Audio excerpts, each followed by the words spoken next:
Sorry, hello. Welcome to the stream. Hopefully you can hear me okay. It's me, Wordy Girl, and I'm here again. And this is the second time for me streaming today. I was supposed to do it earlier. I could not.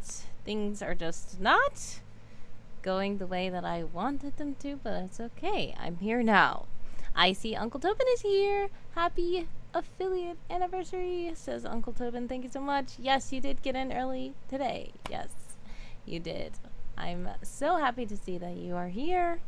I will be reading articles from summer camp, but we're also doing other stuff. If you weren't participating in summer camp, that's totally fine. Yeah. You saw that I started at 4:30 a.m. your time. Yeah. Oh, wow, that's weird. That must have been earlier in the morning. Yes, because you're on the East Coast, I believe. No, West Coast, I think. Yes. So, you are probably 3 hours before me, or 3 hours. I'm 3 hours ahead of you. So yeah. Yep. That was about around 7 a.m. I believe it started, or 8 a.m. I don't know, but yeah, I decided to stream again today because I do have to do a lot of stuff. Yeah, I am reading these articles for summer camp. I'm judging this summer camp article stream. I don't know why this is cutting up. There we go. I think that's better. I don't know. Okay, anyways, yes. So I've been reading some articles, and I have to finish reading the articles because tomorrow is the start of Hectic Madness, and therefore I will probably not be able to do anything. So I'm going to try to get through all the rest of the articles on the stream. Last year when I did this, I ended up doing a 7-hour stream, staying up into well into the wee hours, my time. But I don't know if that's going to happen this time. Probably will. If you are here and you have an article that you would like me to read, please do drop your links or let me know that you filled out the form. If you didn't,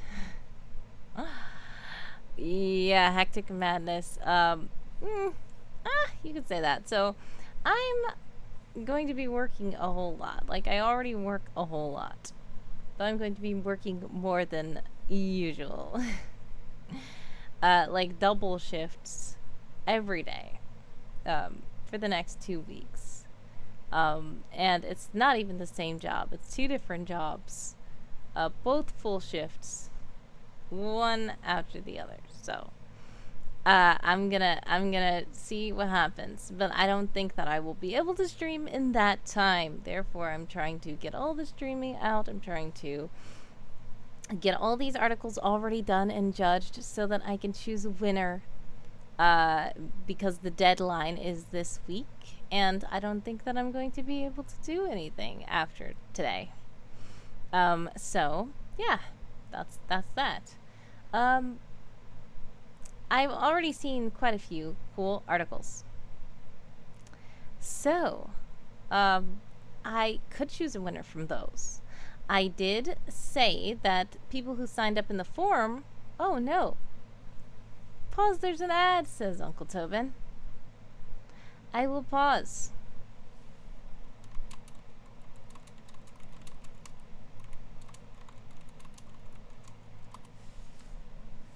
Alright, you know what I should do?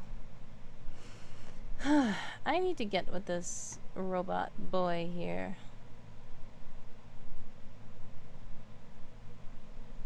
I don't know what's going on with Handsome Co-host lately.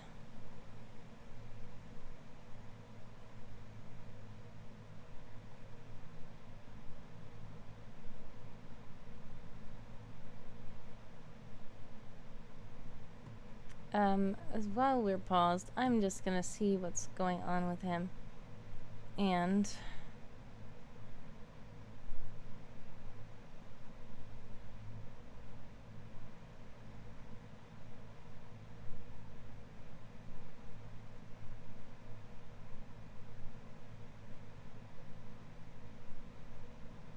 That's what I thought, so I don't know what's wrong.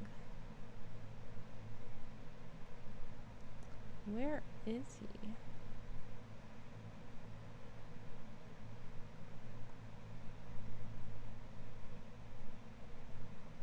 Ah, Una's here. Yes, and Uncle Tobin is back. Hello. Welcome, welcome, welcome to the stream again. And welcome to the stream. If you're just now joining, yes, you did not miss anything yet. I just started and I had to pause because there was an ad. So, I was just kind of talking about how busy this week is about to be for me and next week as well. So I'm trying to get all the articles done. I said a lot of the cool articles that I've read already are nice, so I could choose a winner from those and the people who filled out the form. Yeah, Uncle Tobin says you missed me distracting where to go. Yes, I guess so. Yeah, I still want to at least skim through the rest of the 350 articles that are there. Besides the ones that were submitted to the form. And the ones that I've already read on stream. I'm already getting so tired and sleepy. I don't even know how long I will be able to stream. 350? So easy, right? Yeah, exactly. Right?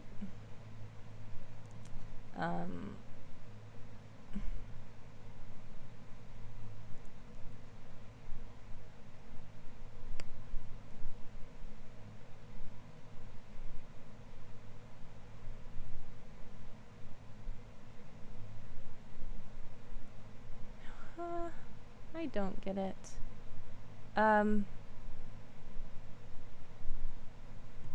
I should have.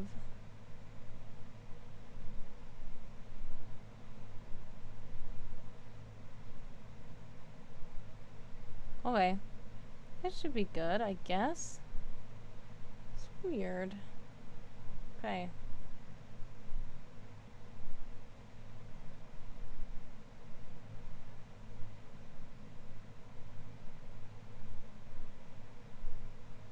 Alright. We'll see what happens.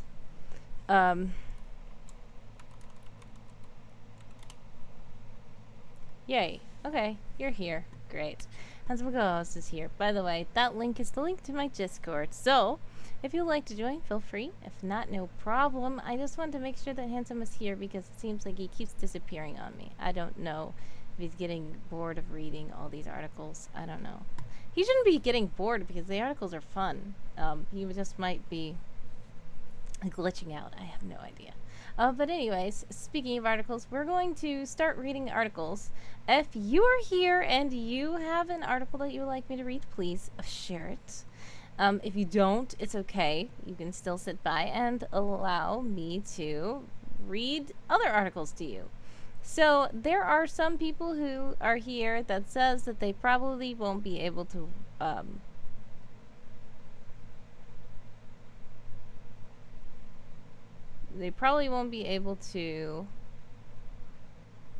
make a stream. So therefore I'm going to read those. And what's that?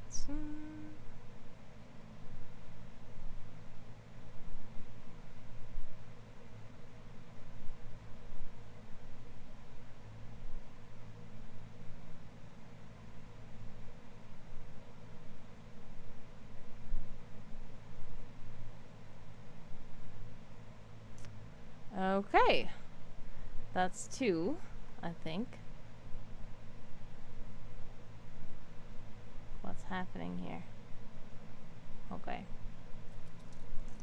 Okay, I'm gonna hide that and hide that. Okay. Alright. The rest of the people, did they say... Some people said only if I'm here.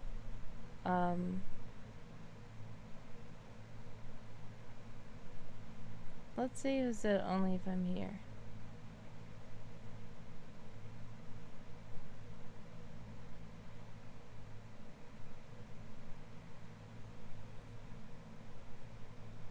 Hi. should probably message some of the people, but I don't know. Okay, never mind. I don't know. Let me catch up on the chat. Who's talking? Uncle Tobin says, raise his hands. No articles from me. Yes, it's okay. You're fine. Thank you, though. First, we're going to read Stella Candello. I hope I'm pronouncing that right. Stella Candello. It sounds really nice. This is from lillianacasper. Liliana or lillianacasper. A very interesting looking character. Let's get to it. I will put the link in the chat. So, Stella Candello. And I love how there's already a pronunciation here, just in case we need help pronouncing the word. Because that's an interesting name indeed. Alright, so let's see. Why am I leaning weird? There. Okay. Stella, Lieutenant Stella Candello.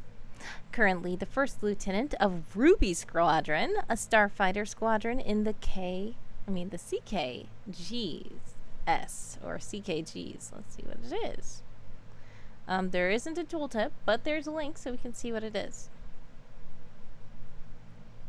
CKGs, an elite military exploration group.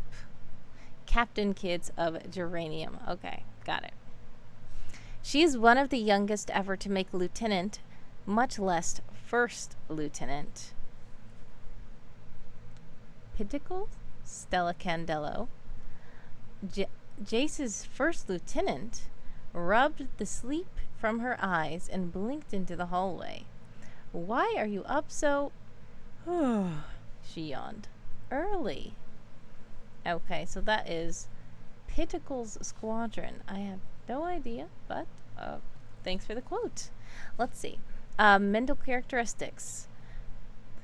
Personal history. Stella Candello was born in 487 on a small planet in the IPA. Once again, there's a links. So it looks like that's the Interplanetary Peace Alliance organization. So, interesting.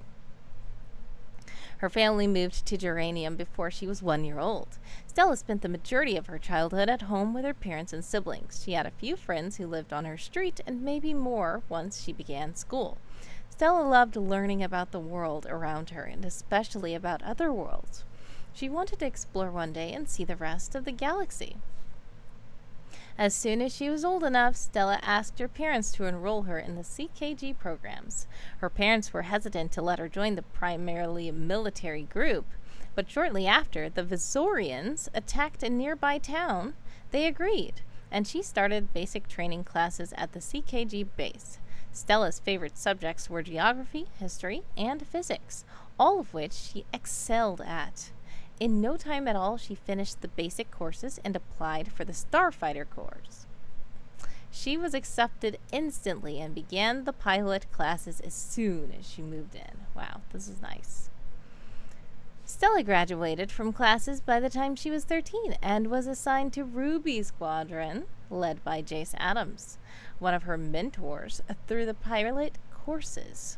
She began her time as a regular pilot and spent most of her time on base training and working on strategies. She was able to go on a few missions to Zenricho, Hispanic, and lesser-known local planets, and she loved them. She fought in one battle during her first year as pilot. Interesting. Right before Stella turned 14, the new pilot roster was released, and Stella was promoted to First Lieutenant of Ruby Squadron. Stella was surprised and nervous, but Jace insisted that she was ready. As the First Lieutenant, Stella was able to lead her own missions and go where she wanted. The war with the Visorians prevented her from visiting planets for leisure, but she made a list of all the planets she wanted to visit one day. Stella also fought against the Visorians in several battles. She is currently on a mission with Emerald Squadron. And another quote says, "You're the right choice, Stella. I know it. But what if I'm not ready? You are. And you will always get better, always get stronger. Whatever comes, you can face it. You just have to work at it." and that is Jace and Stella. Last 0. Interesting. I would love to learn more about this world and about these characters. Education. For the first years of her life, Stella remained at home. When she was old enough to attend school, her parents placed her in a local primary school. Stella learned to read and write there. As she grew older, Stella quickly became one of the best in her class, always eager to learn new things and begin new programs. As soon as she could, she entered the entry courses for the CKGs and focused on history, physics, and geography, her favorite subjects. When she was 12 years old, she applied for the Starfighter course and went through training to become a pilot, graduating with special honors. Nice. Family ties. Let's see what happens. Stella is the youngest of her 3 siblings with she is the youngest of 3 siblings, so she has 2 other siblings. With a brother and a sister, okay? Her sister, Helen, is 21 and currently attending med school on a distant planet. Her brother, Tobias, is 19. He is at a prestigious college on Zenrico, I don't know. Her parents live on Geranium, several towns over from the CKG base. Stella has a good relationship with them, and she manages decent contact. Her family is proud of her achievements. Quote again, Helen's going through midterms, I think. Mom hasn't talked to her for a little while because of her workload. Tobias is coming to visit next week. He said he was considering switching to law school, but I think he was joking. He prefers studying. And that's what Stella says about her family. Alright, hobbies and pets. Stella loves flying her starfighter and will often go out for extra flight time, sometimes with Jace or other Ruby Squadron members.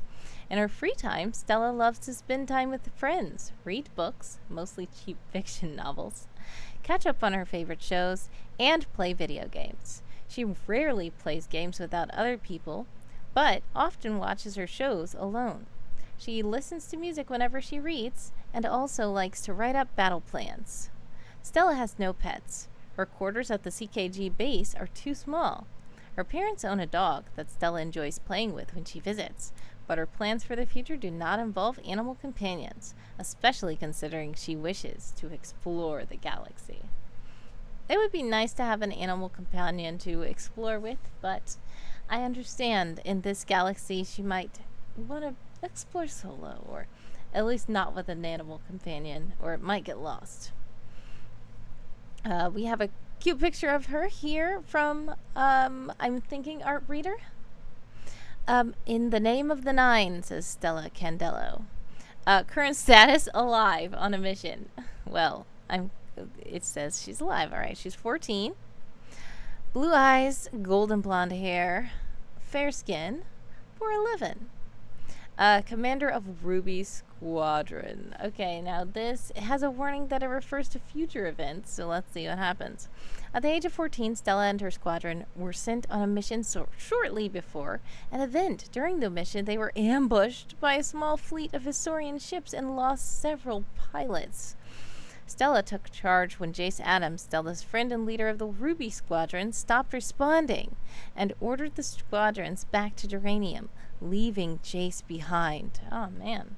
When another squadron went back to the area later, they found no intact ships. Following Jace's presumed death, Stella became the commander of Ruby Squadron. She is determined to see justice done to the Visorians and hopes to one day find out what really happened to her friend. Wow, that's interesting. Because it's presumed, so we don't know. Such a mystery. Stella has a sweet personality. Is very kind. She loves spending time with others and helping them get through things. She is concerned with her performance around others and afraid of letting down her friends and squadron. She has the capability to be a great leader, even if she does not know it. Despite her bright nature, Stella has low confidence in her own abilities and often hesitates with big decisions. Her parents and siblings are not devoutly religious, nor is she. She has some belief in a higher power, but not defined, and she puts more faith in the people she knows. Very interesting character. Oh wow, the author's note says Stella isn't actually a main character, but they grew to love her as they wrote a 9-page story about her. Oh, the story can't be released because of spoilers, but this is a really interesting character. I love the layout of the article, the colors, the formatting. I love how the sidebar is even at length with the rest of the article. And lillianacasper takes pictures herself too. So there's pictures here, there's pictures here. I love the pictures that are added to these articles. And then of course this is probably Art Breeder, but probably still made by lillianacasper. So well done by this article. I appreciate you allowing me to read this on stream. Thank you so much. I appreciate it. And it's a very interesting character.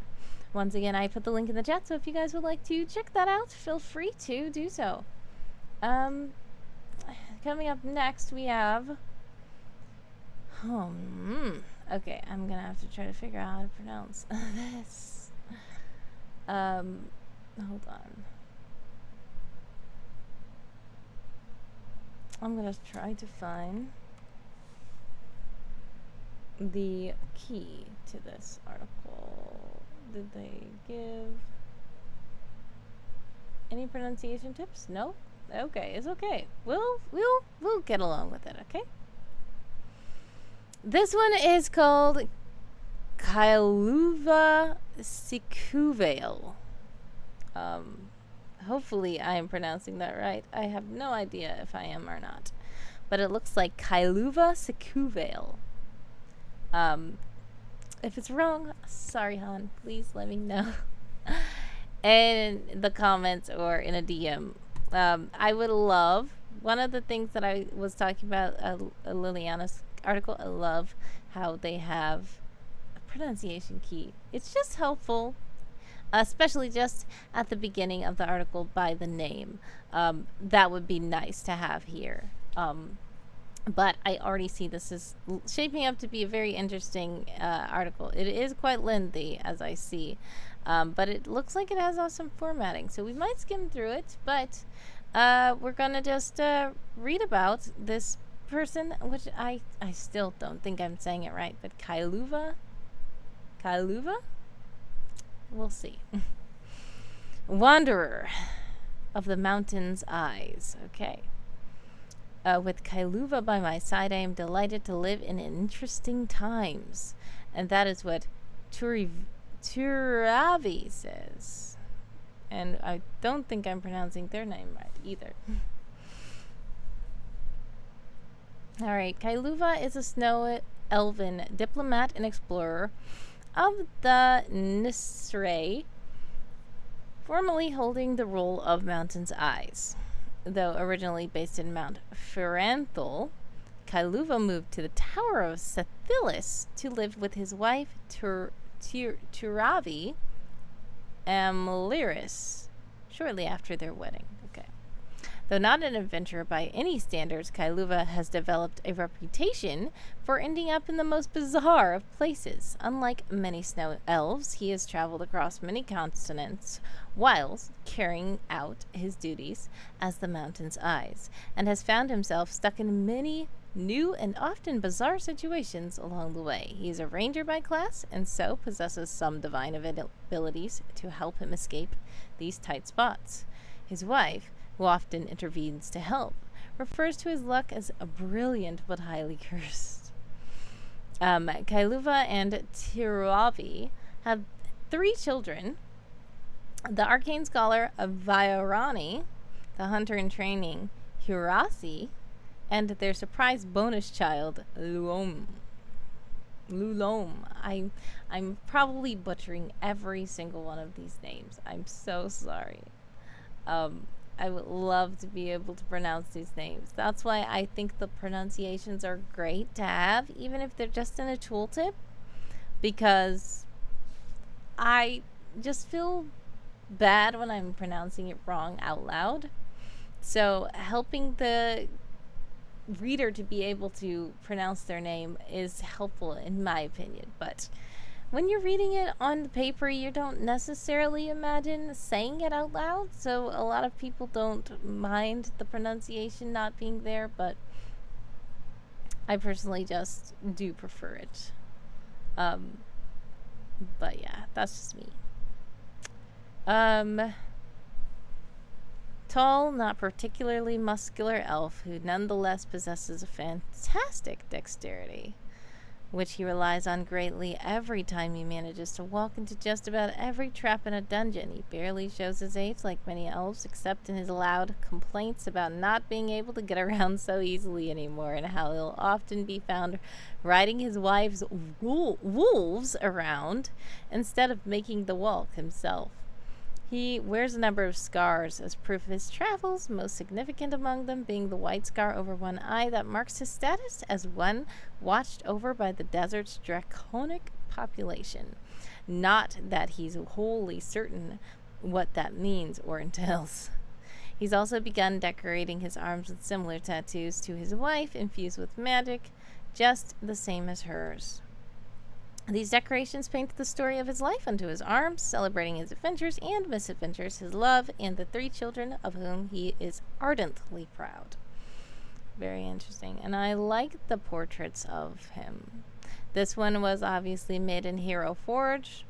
This one was made in Midjourney. Nice one. He's 275 years old.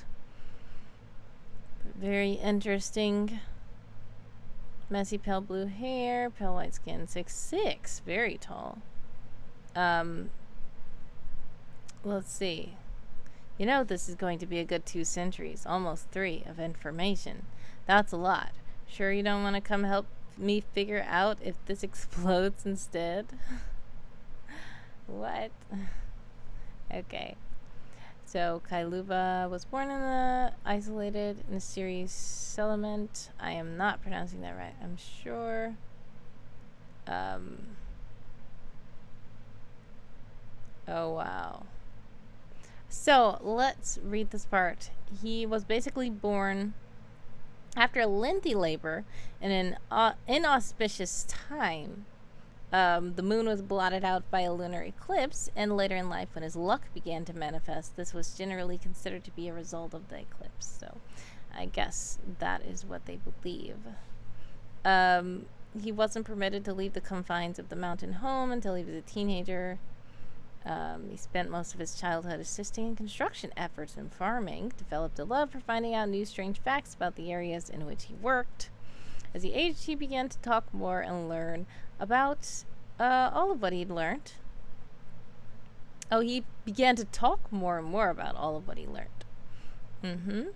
He had a bright spirit and communication skills, strong communication skills. He was due to take a walk on the unguided path. The crown of the world, children must walk alone to earn their right to adulthood. I like the tooltips here and the links to other articles because some of this stuff is very curious and I'd love to learn more about it. Well known across the entire settlement, has been steadily working on befriending every trader who came by. This is another Midjourney. Oh, this is a draconic encounter. That must be where he got his scars. Yes. After he returned from the walk with a fair few new scars and now recognized as an adult, he began to petition to be allowed to venture out of the mountain settlement. He started off small as a hunter, but soon began carrying news to nearby settlements on behalf of his fellows. Over this time, he expanded into a formal role as a diplomat and eventual trips to other nations. Okay. Oh yes, he's known for being one of few snow elves to survive discussions with the draconic life. The white scar running down his right eye is a gift from one and stands as a warning to others to leave him alone.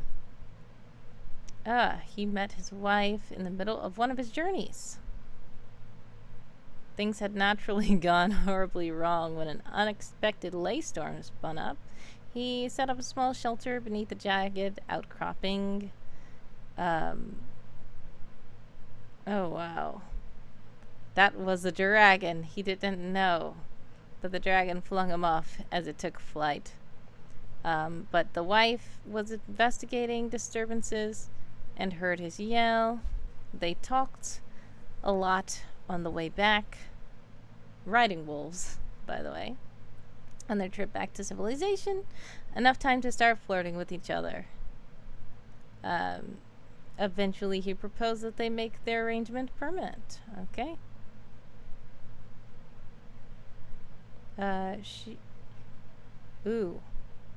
She did make a warning that she was one of the queries elders, and her parent would inevitably test him on his trustworthiness and general worth before they could wed.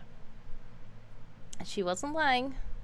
Next 4 years of his life were made into a personal hell by his want-to-be wife's only living parent.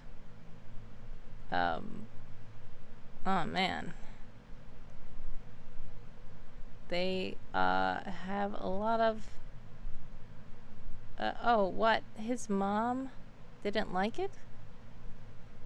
Oh, his mom did not like her. Oh, she thought she was a witch. Okay, but he left anyway to marry. Alright, let's see. This is a very detailed article and a very deep storyline that makes me curious about the world as well. They did have a child.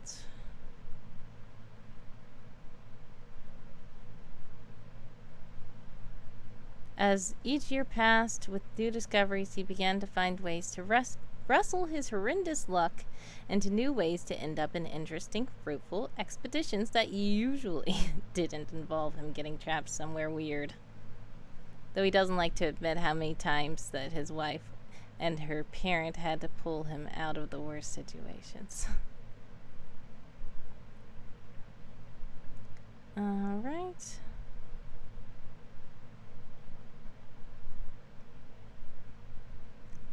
He is monogamous with the wife. He says he has too many failures and embarrassments, and there's no other explanation for it. Just a quote. And then there is relationships. And once again, I've said this on characters. I don't like how World Anvil forces the relationships to be in this section, but it's okay. How Hanhula did. Oh, did I even put the link in the chat? Ah. There we go. If you guys would like to read along, sorry about that. Yeah. So basically, how Hanhula did this, it was good, and but you see how it just right here is just a blank spot. I would add like an article block or two there, but I don't blame Hanhula because this relationship block is annoying and it just appears on your article whether you want it there or not. But it fits in with the rest. Let's see these images here. This is the wife and one of her wolves. This is the who are these? The children? Two of the children. This is him. Don't you think we've got enough wolves? Is what he said. But his wife wanted more wolves. They have 5 snow wolves, each larger than the next. The largest, Hazeleth, I don't know, Halseleth, is his wife's personal mount, whilst Kailuva himself has never particularly claimed one. His wife makes it very much known that he actually belongs to Myliana, her wolf's mate. Interesting. Would you really deprive our fluffy loves their family, darling? Says his wife. Oh, the wolves are cute. Oh yeah, the oldest is pregnant again. I think my mother said she's naming the next one after my father's hair. What? I think that was one of the children listening to their dad and mom talking. Okay, so wow, this was a very interesting article. Very nice layout as always. Hanhula has great CSS work. Um, Great theme. I like the colors and the layout. The only problem I have is that these names, they're very good. They're very elaborate. They're very awesome, detailed names. But the problem is I don't know how to pronounce them. So the only feedback I would give would be adding the little pronunciation key somewhere, maybe in a tooltip or something, so that people can be able to read it with confidence and not feel a little awkward. At least I do when I'm reading these and I feel like I'm not saying it right. I just don't want to keep saying their name because I feel like I'm not saying it right, and I feel bad when I'm not saying it right. But sorry again if I butchered all those names during the article, but I thank you so much for sharing this article. Very nice. I appreciate you. And yeah, if you guys want to check it out, the link is in the chat. The link is in the description if you are watching this in the future. Yeah, very interesting article here. All right. If you're just now joining us, welcome, welcome, welcome to the stream. We are reading articles of characters that are driven by wanderlust or the desire to explore. Therefore, if you would like to join in and read them as well, or if you have one of your own, feel free to share the link in the chat. It's Josiah Source. Hello, hello, hello. Welcome, welcome, welcome to the stream. We are just reading some articles. I don't think you have any. Good Toy Boy is lurking. Hey, hey. I appreciate you, Toy Boy. Welcome, welcome. Let me see the other one. If there's any others that, let's see. Oh man. Okay.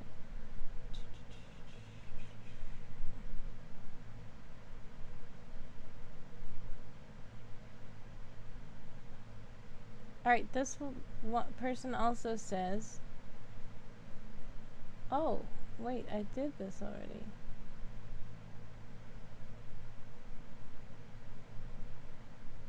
Ah, okay. I have already read that article. Hide.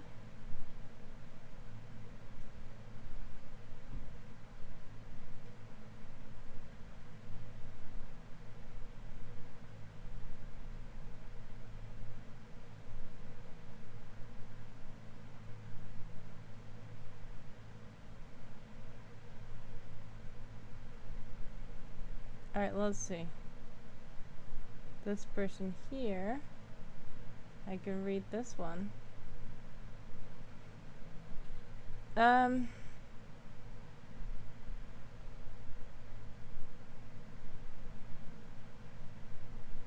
this one is called Daena or Daena by CrazyEddie. So I will put the link in the chat if you guys would like to follow along. Josiah Source says, Happy Lizard Day! Happy Lizard Day! Daena, it looks like. Daena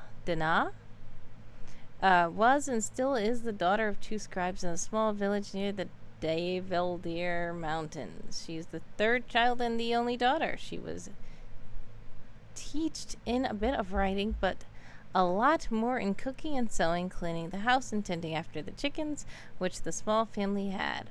But that wasn't what she was dreaming of. Of course. Let's see. Any... Nope. Okay. Trying to check the notes. Okay. Life before walking the past. As mentioned, she was the third child and only daughter. Her mother taught her sewing and cooking between her scribe assignments, her father reading and writing. When she wasn't learning, she tended to the chickens, which occupied 2 hours per day, and the rest she had a lot of free time. The house was tended by her brothers, so she was more or less free 80% of the week. So she walked into the fields the small forests and the old houses in proximity of the village. She found some old stuff like kettles, pots, broken tiles, and some writings. One time, an old book, which was the diary of a woman falling in love with her man over and over again for different reasons. Now, I will say, Eddie, it looks like it says the diary of a woman, so that is just a typo. But you did say you would like me to point out, oh no, I'm not even showcasing the screen. Okay, here it is, so you can see the art. So there's the art here. This is probably from Midjourney, not sure.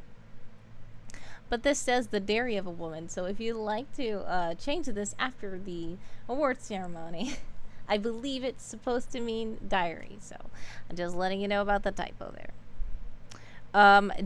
Daena was intrigued and wanted to find more. She told her parents about her findings, and both shrugged, let her do things as long as she was attending to her duty, which weren't so many. So Daena tried to sell eggs and her findings on the small market. She tried to gather information about the abandoned houses and the ruins. It wasn't an easy task, but during her 13th year of life, a past walker, which there is a link, and a tooltip there. Ooh, interesting. Came through her village in search of a horse. It was not an easy task because horses were needed. She talked a bit with the old man, and well, she had a wish and an idea. A decision to walk the past. The old man was one of the teachers at the University of Holwar. He talked about the ruins outside the village and visited them with her, ate with her parents, and talked about teaching until he got a new horse, which was after a few days. Mum? Yes, Day? What? Do you want me to be a scribe? Really? Why are you asking? Oh, because of the walker? Yeah, I don't know. It is, so, he was explained, and with the broken houses, it made a lot of sense. Do you want to be a past walker as well? Day?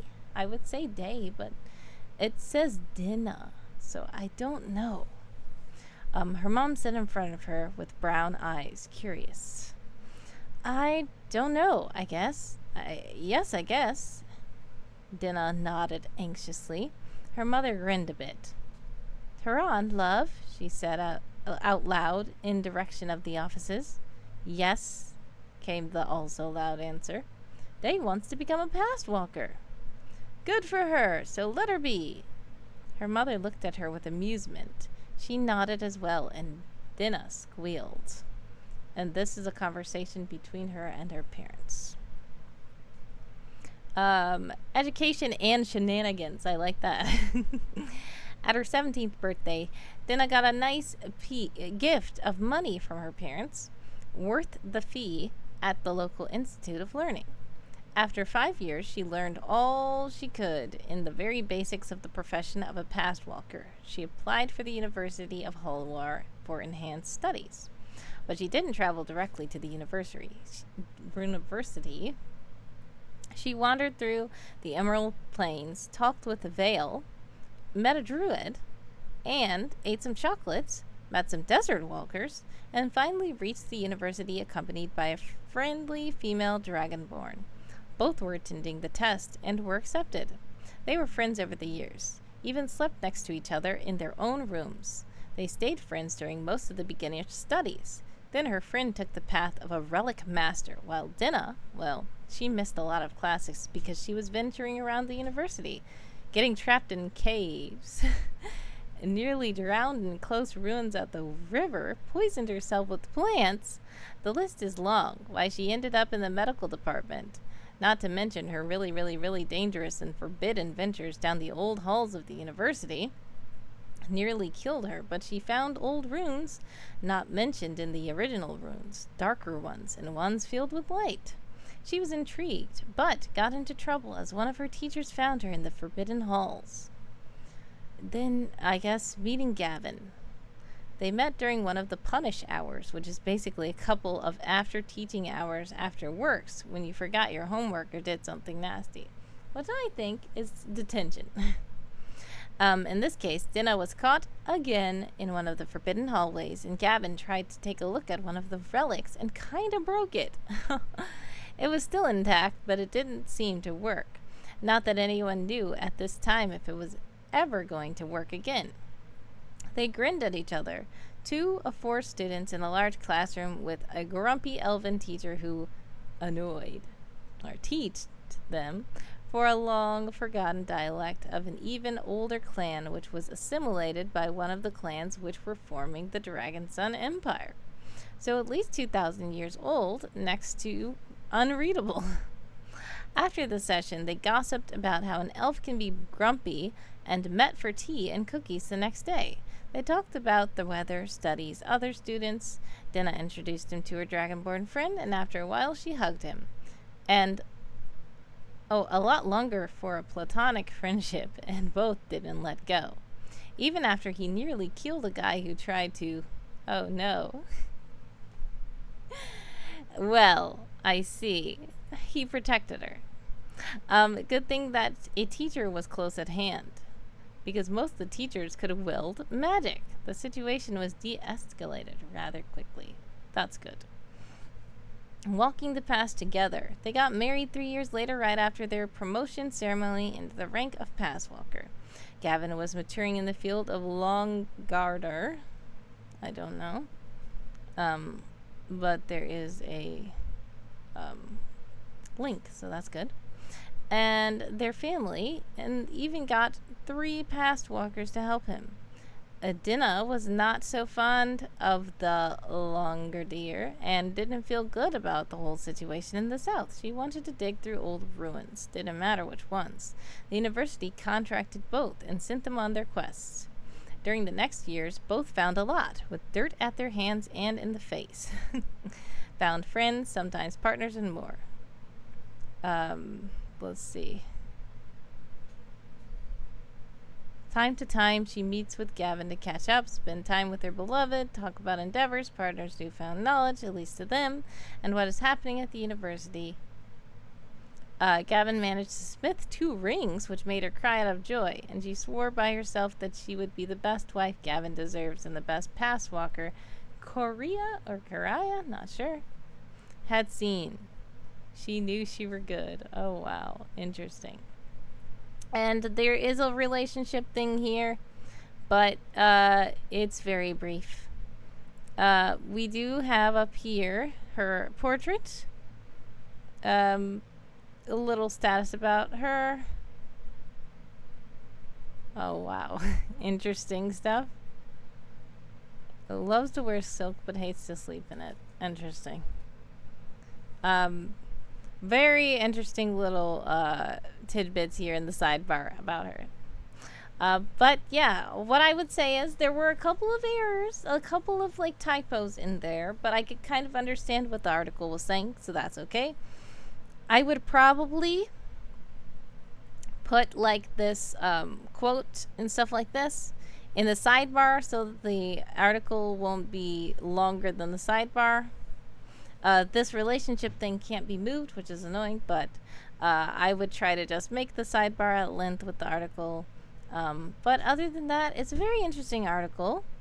I do think that some of the things I was having a hard time to pronounce, but I do appreciate you putting this here so that we can know how to pronounce her name, even though for some reason I don't know if it's Daena. It looks like Daena, how it's spelled in the pronunciation. But is it Daena or is it Daena? Because they were calling her Day, like here. Or is this Di? Is this considered Di or Die? I don't know. But it's okay. That's the only thing that I was confused about. And sorry if I was not pronouncing her name correctly. But thank you so much again for sharing this very interesting article in this very interesting world that did make me very curious about what the world's about and the other characters mentioned and stuff like that. So yes, thanks again to CrazyEddie for sharing this article.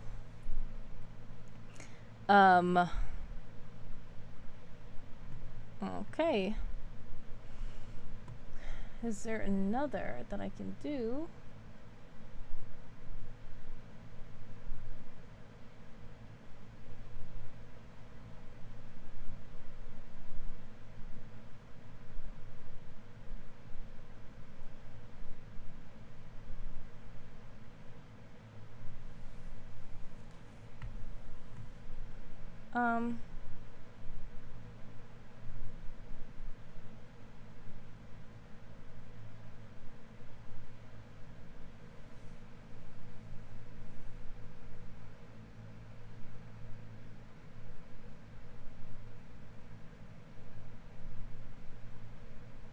Alright, I think this is a good one here. They said they're probably not going to be able to make it.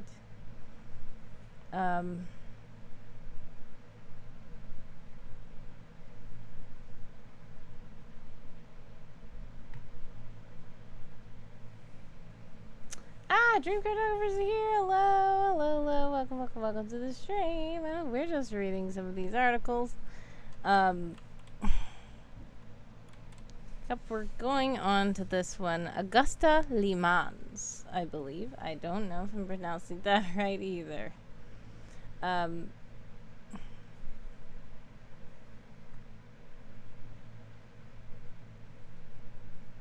Yeah, let's see.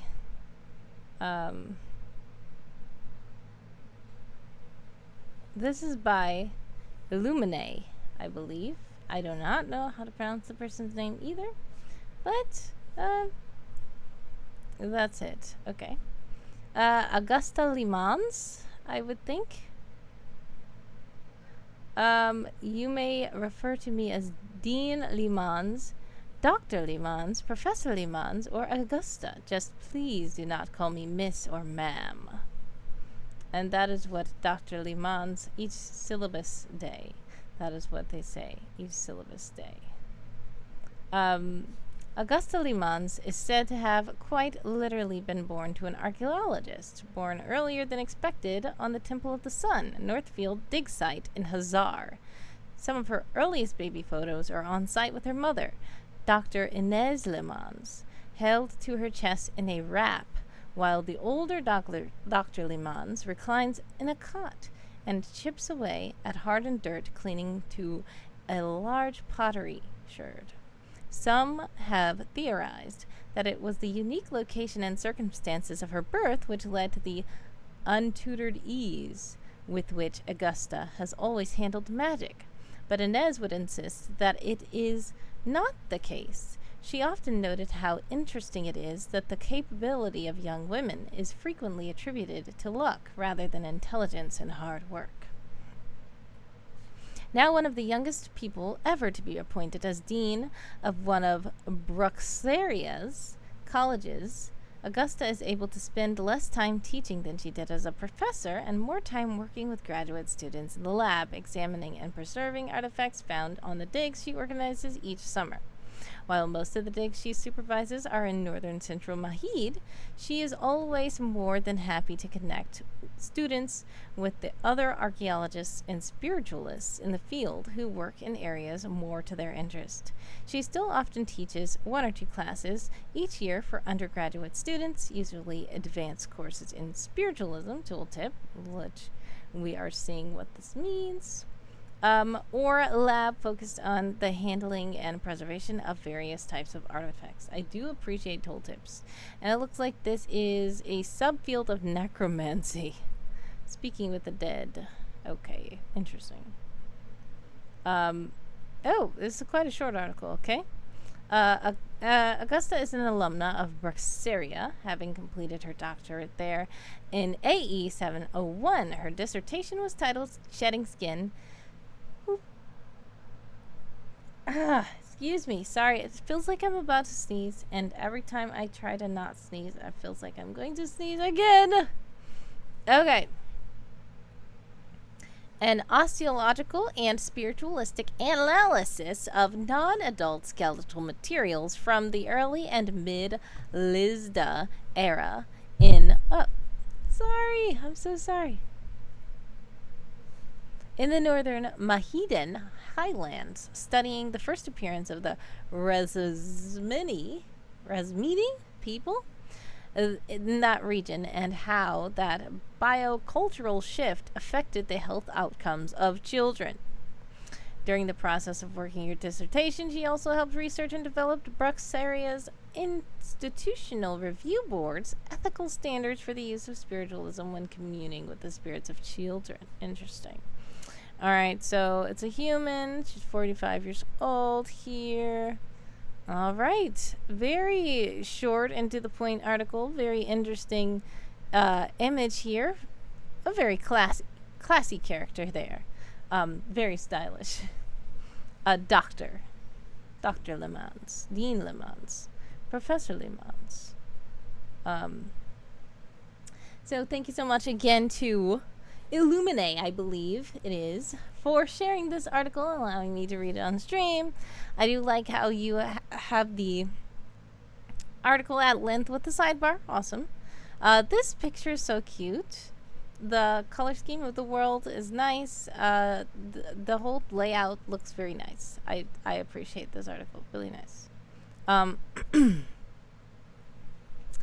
If anyone notices the joke, please let me know. I do not know. Oh yes, I like how they showed that sherd is not a misspelling. It's referring to fragments of ceramic objects, while shard is used for glass and sometimes metal fragments. I do appreciate these author notes. I like when authors make author notes like that. They even credited the cover image and the character portrait. Yes, and it was Midjourney. Alright, so very, very, very interesting article. I appreciate that. Share. Thank you so much to illumiinae for sharing that article. Okay. Let's see what else we're doing.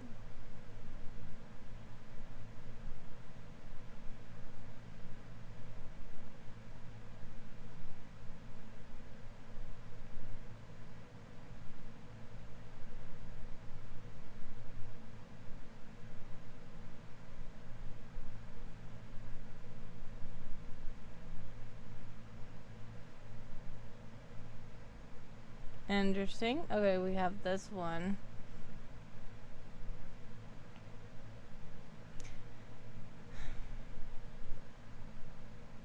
It does have some bullying and discrimination possibly in this article that some may find distressing, but they said they don't go into detail very much, so it should be okay.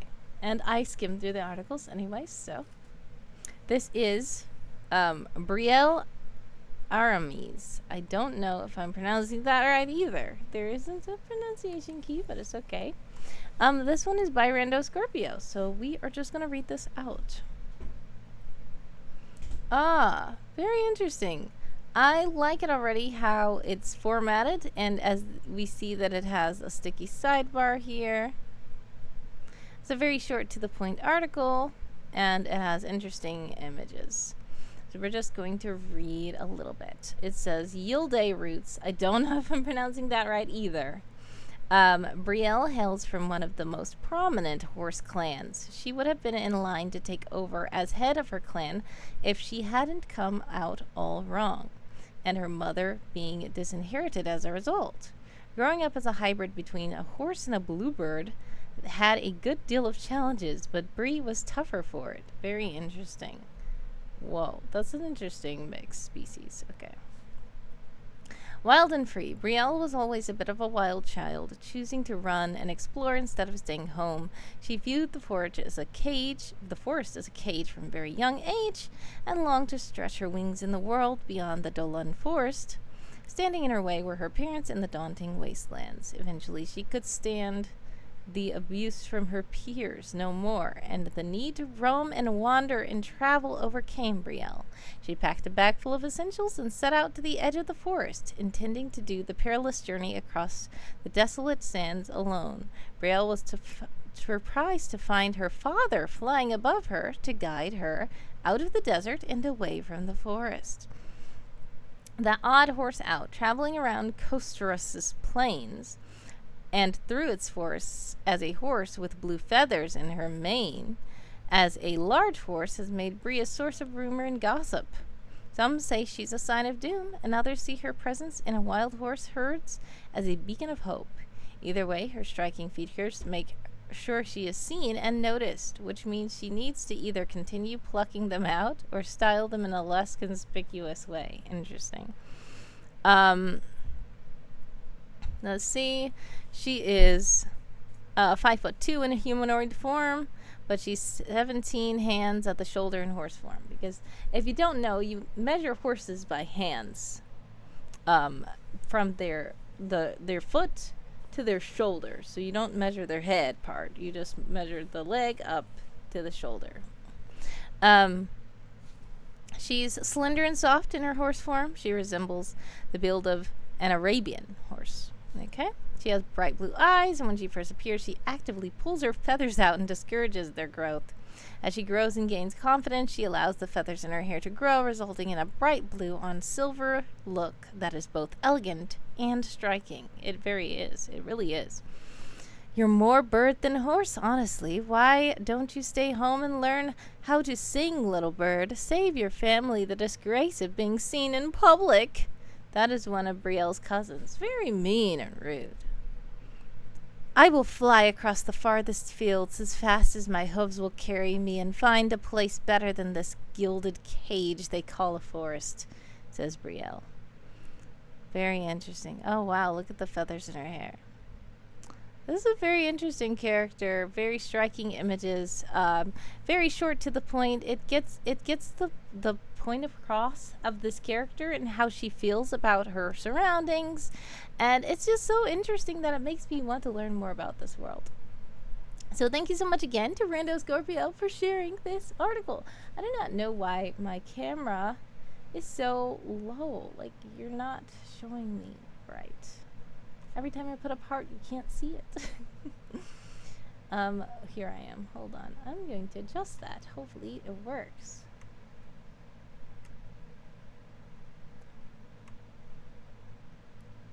Is that better? Yes. I think so. Alright, there we go. Alright. So, thanks again to RandoScorpio for sharing that article. I like the formatting, as I said. I like the color scheme, as I said. I like the images, very striking. And the way you put the sticky sidebar was very nice as well. What else? Who else do I have? If you are just now joining and you would like me to read your article, please let me know in the comments. I will read it. I'm right now just going through the articles of those who say that they are not able to make it, so I'm reading theirs first.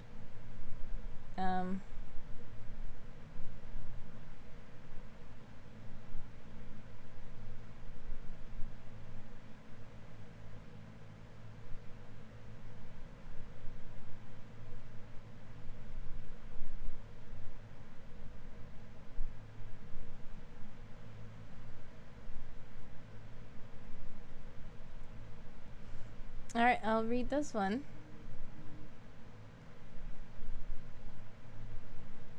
What? It says fortune seeker profession. That's not the one that I'm rating. Let's see. I'm gonna go to their page and see if they actually completed the article. Oh no, this person did not complete the article of a character driven by wanderlust or the desire to explore. Okay.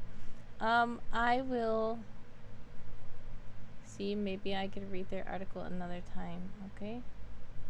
But that is not a character driven by wanderlust or the desire to explore. Okay, we're gonna hide that. Who else do I have here?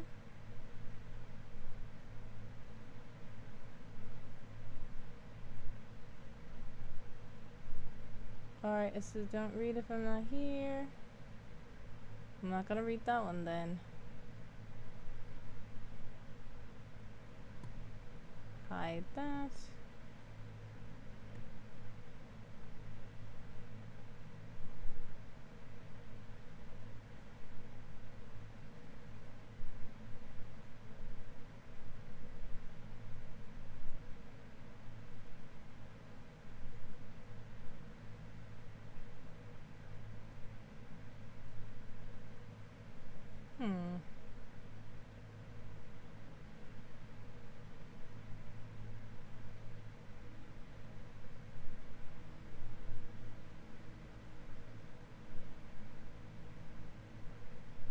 Okay.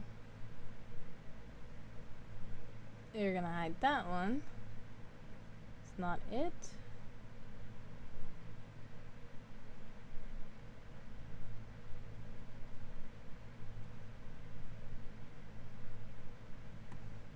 Alright. Let's see what else we have going on.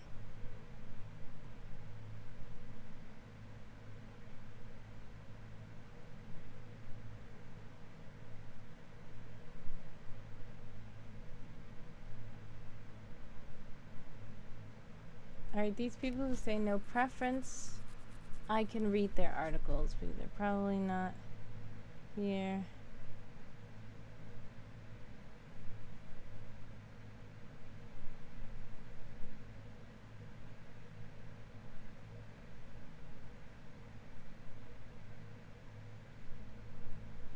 Okay. Let's see.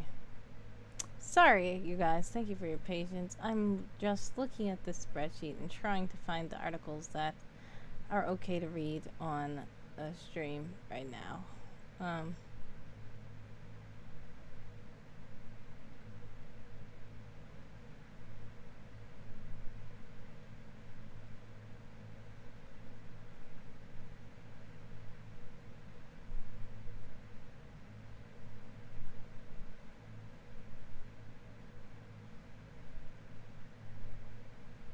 Oh, okay. Hold on. Alright, we'll just do this one.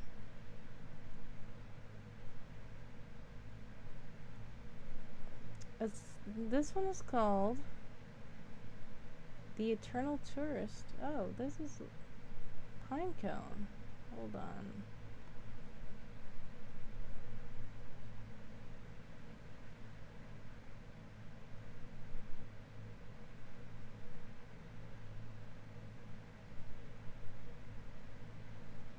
Alright, they have no preference of when it can be read, so I will go ahead and read it.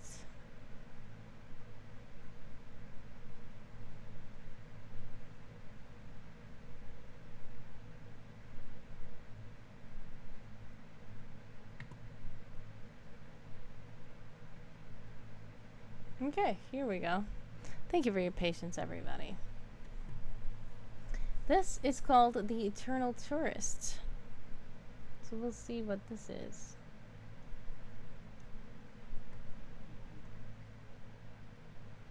Okay. And I'm going to put the link in the chat. Alright. The Eternal Tourist. Antonio J. Rossi, aka Anton. Interesting.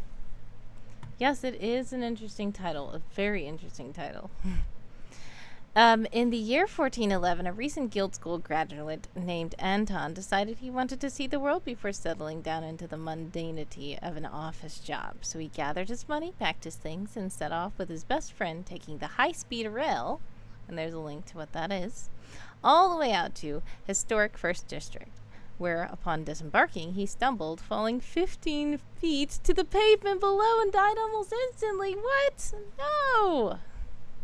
But Anton wasn't willing to let something as trivial as a broken skull cut his short trip.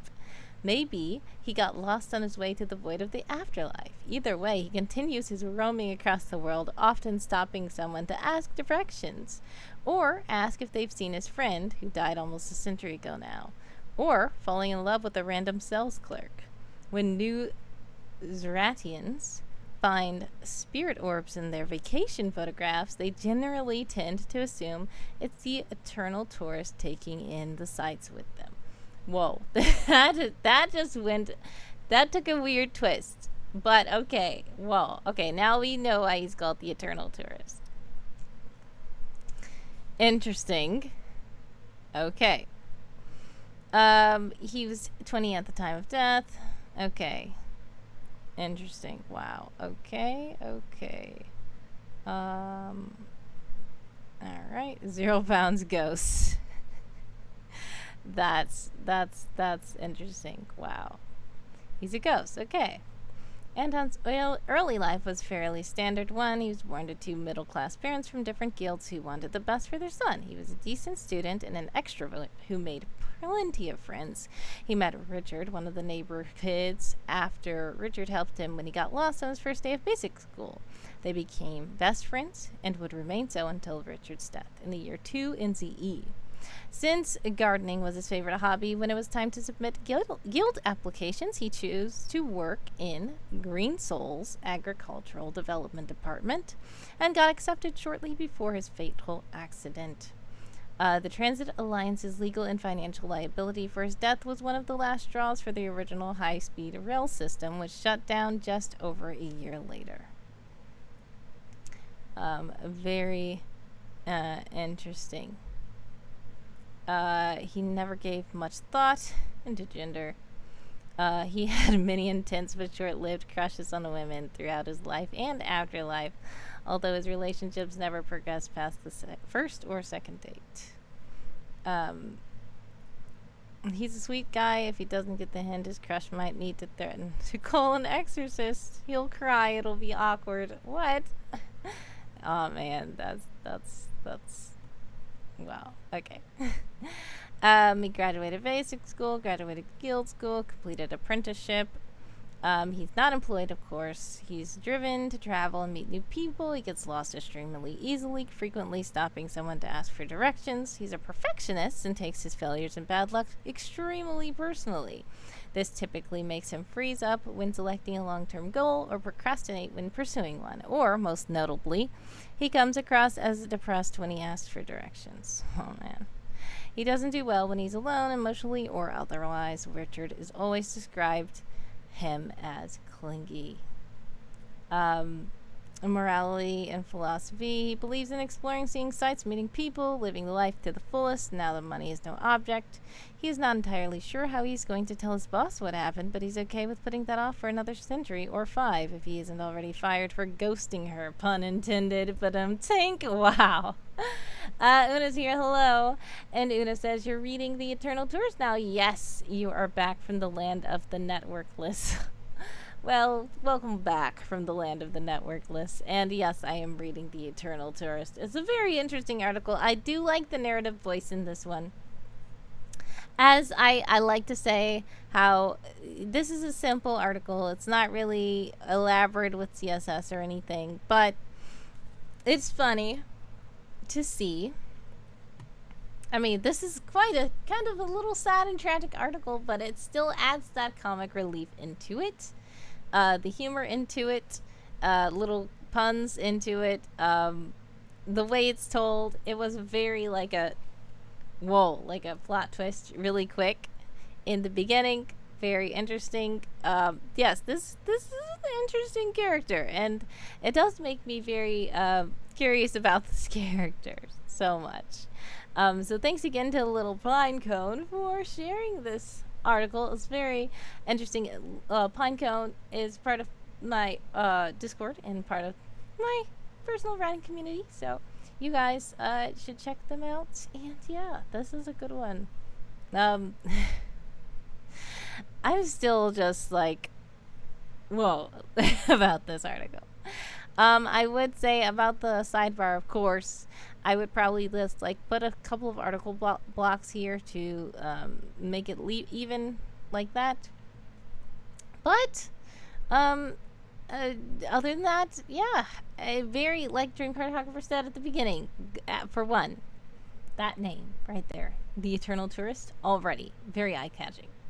And we soon figure out why he's an eternal tourist. So that's very interesting. So thanks again to Pinecone for sharing that. Okay. Let's see what else. If anybody has an article, feel free to let me know in the chat.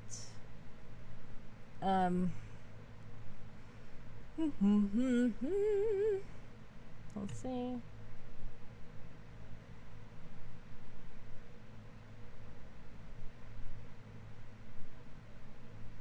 Alright, this person says,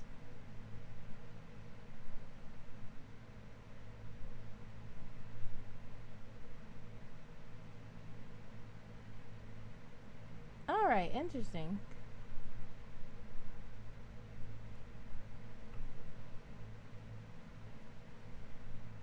This person says they're probably not going to be able to make the stream, but it's fine. We'll read this one. This is JACARE, or JACARE, I don't know. By Crispy O. And I'm gonna put the link to that in the chat. Alright, noble captain of the Desdemita and courageous explorer of the Dark Lands, at your service, he says. JACARE is a carefree and fearless elf from the kingdom of Lado. With his ship, the Desdemita, he regularly sails across the sea to the Dark Lands for fortune and glory. His ship is one of the only ones that regularly makes the journey, and his crew trusts his judgment in all things. JACARE got his start when he was 16 and joined the Horosha Explorers Guild.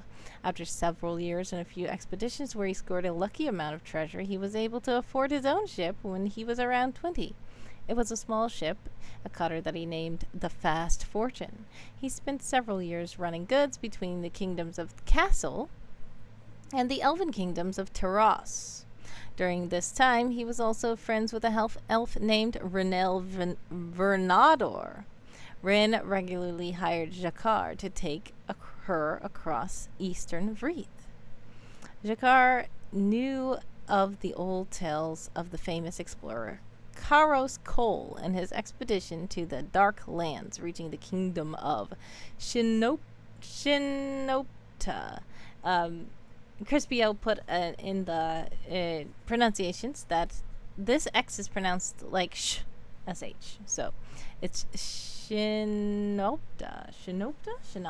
Don't know. Okay.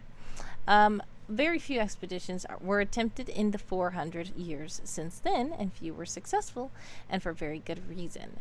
JACARE, or JACARE, I still don't know, ignored the dangers and wanted to be one of the first to make it back there. When JACARE was 24, I was supposed to say 14, 24, he was able to afford a much larger ship to make the journey across the Aetheric Ocean. It was a galleon he named the Desdemita. After successfully making it across the ocean, JACARE didn't end up in the fabled cities of crystal and gold of Shinopta. He was several thousand miles off course and was in a swampy region to the far south. He traded with the local elves there, who called themselves the Tegu. They promised him riches if he could kill a Hikari dragon that was terrorizing the village. JACARE agreed and led his men on an expedition into the jungle. The dragon crept up on them by surprise from the riverbank and nearly took one of his men, but JACARE courageously jumped on the beast. And he got him. He got several distinct scars himself in this fight. Vanquishing the dragon is also where JACARE got his name and the respect of his crew. The Tegu thanked JACARE and gave him quite a bit of aethersite, which is aether. I like the tooltips. I always like the tooltips.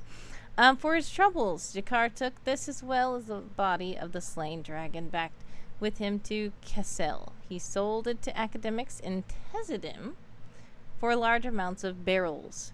JACARE went back to the Dark Lands half a dozen times after going to different areas each time, bringing back unique items and creatures. Even for an elf, he is rich enough at 30 to retire and live a life of luxury for the rest of his immortal life, but the allure of finding more new lands and new riches keeps him active for now.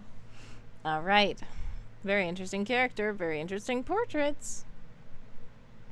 Full name, Adamar Helder, nickname JACARE. He's an elf, Lebanese, 30. His birthday is March 3rd. That's 10 days before mine. He's 6'9". Whoa, very tall. We had somebody who was 6'6" in one of these articles. This guy is heaping. Let's see what Ren has to say. I'm not sure I would call JACARE noble or courageous, reckless, foolish, and extremely lucky maybe. That aside, he's one of the only full elves I trust. I like Crispio's world and how these characters, they're just so cute for one. I like the portraits. I don't know what software did they use. Did they let's see. All the images are by Crispio. So I don't know if they draw these, but they're so good. I like these. I'm gonna click it and see what happens. Oh, they don't let you click him. They let you click him. Okay. It doesn't say. But if they draw these, that is so talented, and I like them. But these characters are just so cute, and I like them. And I like how they have their little profile pictures and on the quote boxes. That is what Crispio always puts. And the way that Crispio's world is made, I like this. I like how the CSS is, the design is, the colors are. It's just a nice world. And thank you so much to Crispio for sharing this article. This is also a very interesting character. Nice one. Thank you so much. All right. Let's see. Who else?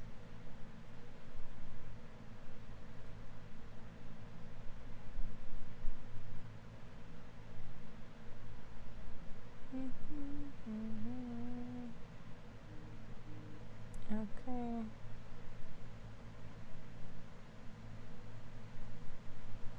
I have another that is no preference. Nice. Okay. Oh, this is ECCBOOKS. Okay. ECC always has so many interesting characters. And ECCBOOKS, Chris, I actually met ECCBOOKS in person now, I can say. At the World Anvil meetup. That was very fun. But yeah, he's always making characters in the world that are based off of like fables, fairy tales, real life people. It's just a fun world that ECCBOOK has. So let's read this one. We see already Alice of Wonderland, of which a character driven by wanderlust through the desire to explore. What better character than Alice? And ECCBOOKS always has to put a twist on it, so let's see what this Alice character does. Alice Marianne Lewis is a time-displaced earthling. Yes, and there's so many different little things like time-displaced and stuff like that. You just have to check out ECCBOOKS world. It's really fun to explore its world. A time-displaced earthling whose adventures in Wonderland have been documented across all 5 ages and the wander years in between. Appearing variously as a 7-year-old girl, a 17-year-old teenager, and a 27-year-old woman, she has played a pivotal role in the history of Eden. Several roles, actually. From crying the Sea of Tears into existence at the dawn of time to antagonizing Queen Frida Jacobs near the end of the Second Age from her exploits as a freedom fighter during the tyrannical rule of Emperor Bredar Kodlaki, I don't know, to her singing with the 7 voices to reboot reality. Lewis has certainly earned the nickname Alice of Wonderland. Very interesting. A human. She was born on April 1st. How fitting. All right, childhood. Born in Oxford, England on April 1st, 1858 during the Earth 666 iteration of reality, which there's so many different iterations of this Earth in ECCBOOKS world. Her Edenian birth year, which is, I like the tooltips. So, refugees in Eden calculate their birthday by subtracting their age at the time of their universe's end from the year that they arrived in Eden. Okay. Her Edenian birthday is a matter of some debate, given that she has appeared at various ages across the entire history of this purgatorial paradise, but most scholars place it in the year 107, using the date of her original reality's collapse as a starting point. Her early life was uneventful. As the daughter of a well-to-do industrialist and his wife, she grew up with the comforts of the upper class, a nanny to care for her, a governess to teach her, a walled garden to daydream in, and a pet cat to dote upon. AJ is here. Hello, AJ. Thank you so much for joining. And 2 perpetually absent parents. Let's not forget about that. Her rather mundane existence came to an end, however, when she followed a white rabbit down its hole and narrowly avoided the calamity which brought her universe to an end. And yet, tumbling down a rabbit hole was not without its challenges, especially for a curious child like Alice. You see, unlike a wormhole which connects just 2 points in space-time, a rabbit hole is full of endless branching tunnels to entice the traveler, to distract them from ever reaching their destination, to, in some cases, make them forget they ever had a destination at all. The first time Alice appeared in what would come to be known as Wonderland, it was just after the goddess Eden had finished creating the place. Flustered by her misadventures in the rabbit hole, she wept and wept until she found herself swimming in a pool of her own tears. Then, after fighting her way to shore and not realizing that she was emerging from the sea 300 years after she started, oh no, a relieved Alice ran a race alongside several talking animals to dry herself off. And there are links to so many things. This is why you just have to click around ECCBOOKS world. Her relief didn't last long, however, as she was soon approached by the very same white rabbit she'd followed down the hole, and though she was prepared to be very cross with this fluffy gentleman in the waistcoat, she was flabbergasted when he spoke to her as if they'd known each other for years. "Why, Marianne," he said to her, addressing her with an awkward pronunciation of her middle name. "What are you doing out here?" This was just the beginning of a series of mind-bending encounters made possible by the fact that Alice kept falling down rabbit holes, and that she only sometimes remembered what she had done as she moved from one time to the next. In this particular instance, she hadn't yet spent years serving as the White Rabbit's housemaid, but she would eventually. And when she did, she soon figured out she would use her middle name. The events making up the remainder of Alice's childhood would be familiar to those of you who have read the works of the Earthling author Lewis Carroll.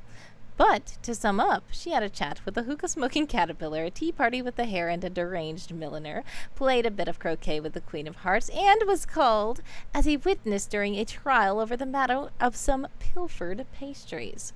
After the trial, after being pardoned by the King of Hearts, Alice wandered east. Also, there's a tooltip here. Off with the heads. He stopped it, okay? Alice wandered east. She wandered and wandered, crossing paths briefly with the Neverlandian hero, Peter Pan.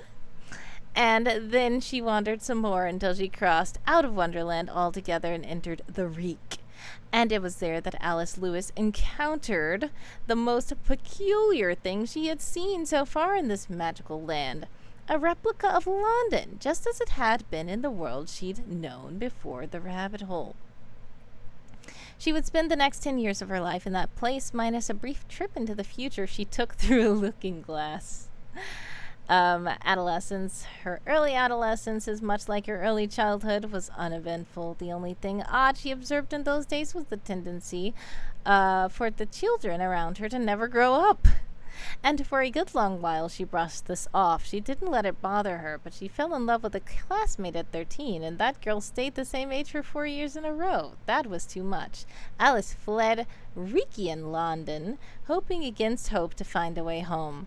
She leapt down another rabbit hole and popped up in the Wonderland of 10 years prior, and while for most people this might have seemed like a curse of some sort, Alice saw it as an opportunity. Rechristening herself Marianne, her middle name, she took a position in the household of the White Rabbit and hoped against hope that the daft Wonderlanders would not recognize her as the girl who had been banished. The rabbit's position as Sage of Saltgate would keep him close to the Queen of Hearts, and Alice reasoned that if anyone knew a way of escape Wonderland, it would be the Queen.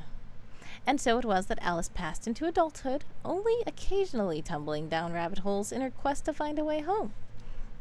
In the year 311, on her 18th birthday, Alice was found out by Queen Frida Jacobs, and the two did battle for the second time, if you count their battle in the courtroom as the first time, which most historians do. I like the narrative voice. I always like the narrative voice when they're talking to you like this. It's just so fun. This time, however, the weapons were not words but swords, oh no, and the outmatched Alice, realizing she was outmatched, escaped down a rabbit hole to make sure she was better prepared the next time. She found herself now in the far-flung future of Eden during a time when the Rikian representative to the Council of Five had declared himself Emperor of Eden, and the peoples of this world were united against him. For 9 years she fought as part of the resistance, training herself for the fight she knew was waiting for her in the past, a battle which was shrouded in mystery. Even the extensive histories found within the Edenian Athenium. Then, as a battle-tested 27-year-old epic person, she leapt down a rabbit hole one last time. Her fight with the Queen, Frida, at the end of the Second Age, and her singing as part of the Seven Voices would mark the end of Alice Lewis's life as a person. But it was these events which would cement her legendary status. It is in these events that which will be chronicled in the trilogy of graphic novels beginning with The Blood of Seven Queens. And that is ECCBOOKS' upcoming project, I believe. The Seven Queens. Fairy tale mashup. Very interesting. As Toy says in the chat, ECC's Alice article is definitely a trip. It sure is. Once again, ECCBOOKS, I don't have anything really to say about it because it's just so, for one, I love ECCBOOKS' layout of the world. And yes, a lot of times the sidebar is not at length, but the way this is made, kind of like a blog style, it doesn't really need to be. The sidebar does not need to be at length with this article. These articles are quite long usually, and the way that this stays here, it's just is fine. I like how the layout is. And then the comments are down here. Very interesting article. Very I love the narrative voice, as I said, when it's talking to you, and the twist on the fairy tale also. All these very creative fairy tale twists that you have are just so amusing. So thank you once again to ECCBOOKS for sharing this very amusing article. As ECCBOOKS said in the forum, he said, I just love your feedback on my articles. Figured I'd throw my hat into the ring in case you get a kick out of this one. And yes, I did get a kick out of this one. So thank you again for sharing this so much, ECCBOOKS. I appreciate it. If you're just now joining us, welcome to the stream. And if you would like me to read your article, please feel free to put those links in the chat. I am just going to keep reading the articles of the people who said that they might not be able to make it, because I have to try to do as much as I can. This week is about to be very hectic, and I will probably not be able to stream any more articles. So if you are here and you would like me to read your article, please do put the link in the chat so that I can read it as soon as possible. Let's see. No preference. Here's another no preference. We have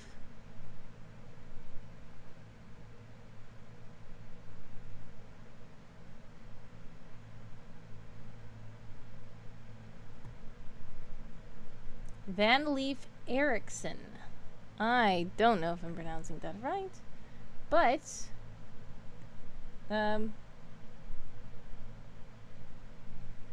this is it. I'm gonna put the link in the chat for you all. And it is by Kbignell. Kbignell, I believe. And this is VanLief Aericksen.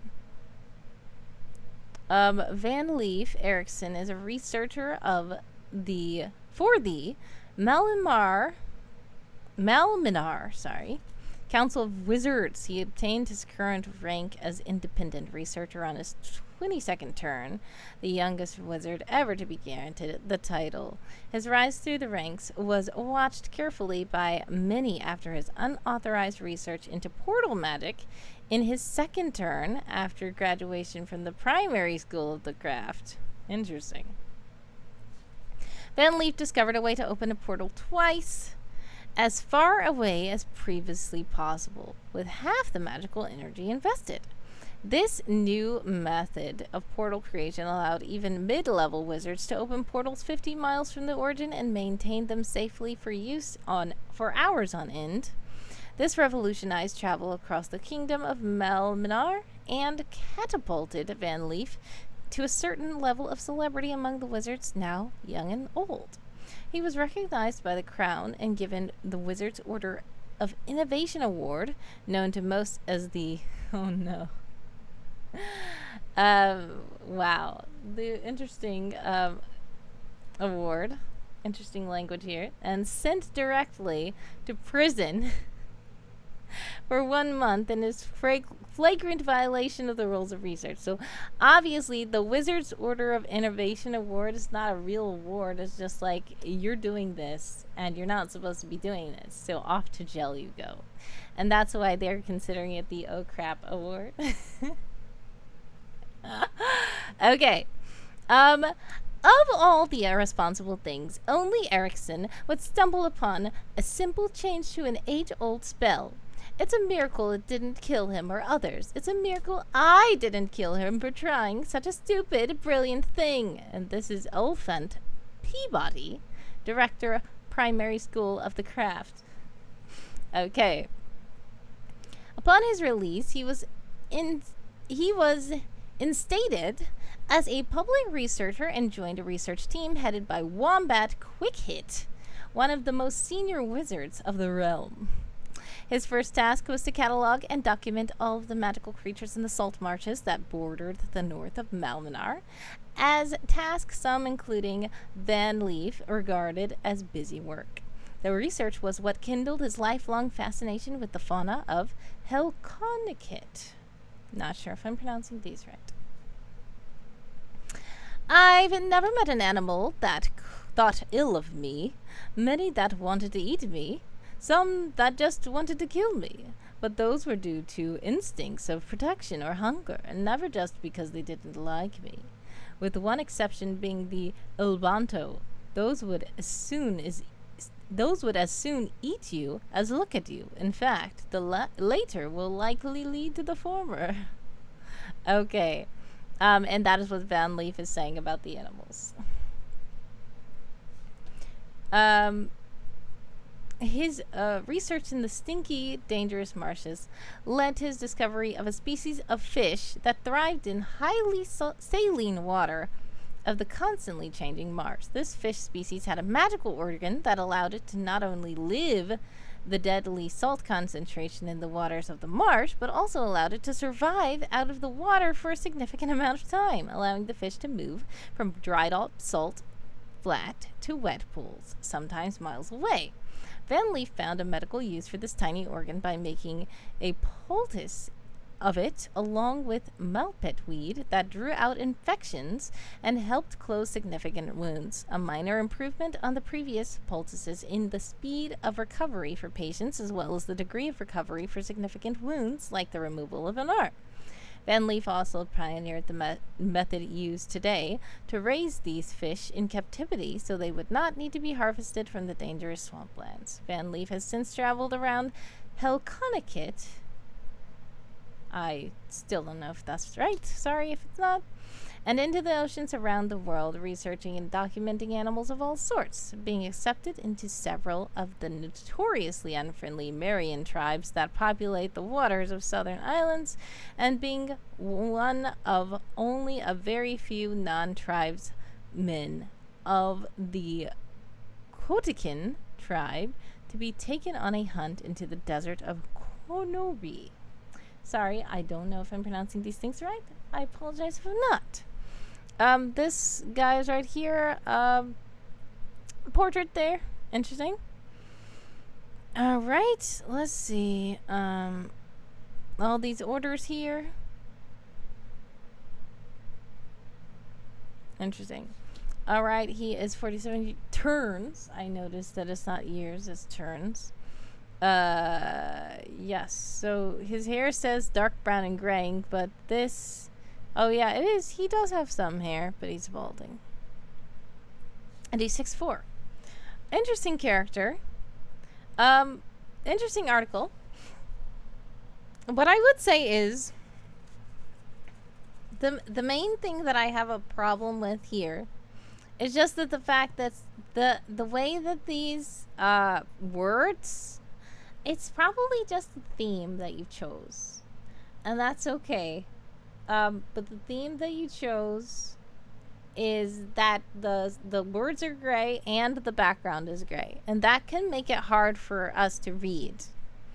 So I don't know if it would be good. I don't know if you are a grandmaster and above. I think a master and above. I don't know. But you can. If you do have access to CSS, you can actually change the color of words by using bracket color colon and then the color, like white, and then bracket, and then at the end / color in brackets, and that will change any of your words in the article to a different color. So but you're gonna have to keep doing this with this theme if you decide to keep that. So I would think that to go into your world CSS and change the whole thing about, yeah, is Grandmaster Plus? Yes, Grandmaster Plus. You're right, Dream Cartographer. So if you are Grandmaster, I don't know if you are. If you're not, it's okay. I don't know if you would consider like changing the whole theme of your world, but this theme looks good. I really like the theme. It's a really nice theme. It's just the words are kind of hard to read against the gray. Like it's gray on gray, which can be hard to read for some people. So, if possible, maybe you could go into your world CSS and change it where all of the words are a certain color. And I would, if you need help with any CSS stuff, feel free to reach out to me. You would also go to the World Anvil Discord. The World Anvil Discord is very good. They are almost always having somebody online who can help you, and you can go in the CSS help channel and just ask, how do I change the font color? And there will probably be somebody who can instantly help you. But I can do it if if you like. Just feel free to send me a message on Discord, or send me a message, or comment on this message, or whatever. Doesn't matter. But once again, that's just still just a minor design issue I have. If you don't think it's a problem, you're not obligated to change it at all. I'm just letting you know that as a person, as I'm trying to read this, some of it like this is very hard to read against the gray. That's all. But other than that, a very interesting article, a very interesting character, a very interesting voice that is telling us this story, and very captivating. So thank you so much again for sharing this interesting article, Kbignell. I appreciate it. Now, I see that Josiahsaurus is redeemed to make someone laugh. Alright. We're gonna make him laugh then.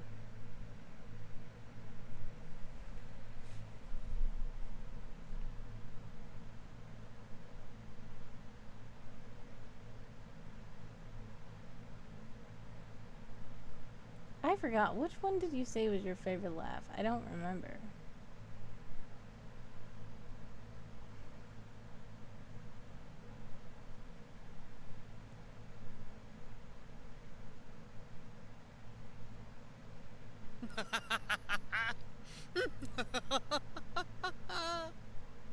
Okay.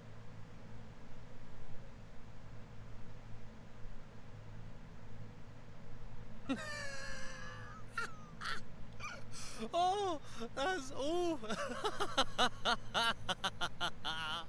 Okay. There we go. Oh, another. Okay. I guess it's time for a laugh break, guys.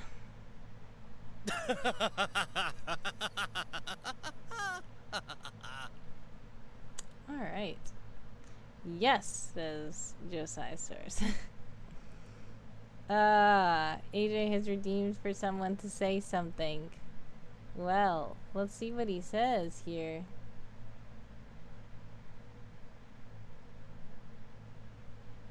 Really? That was quite short, but okay.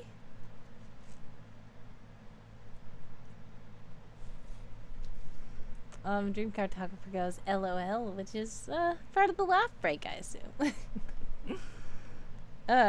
Okay. Let me see.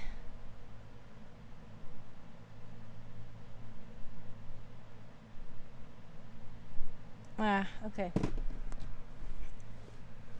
Gotta stretch! Now, what is the next? How long have I been streaming now? It hasn't even been 2 hours yet, I don't think. But I did stream earlier today for, what was it, 2 hours? Probably a little over 2 hours? I don't know. Today has been a day, and I know tomorrow will be even more of a day.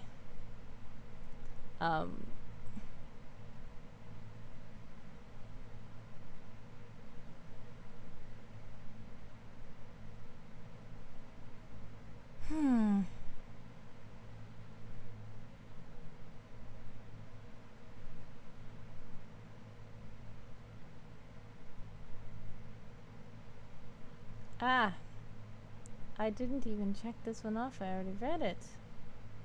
Okay. Hide.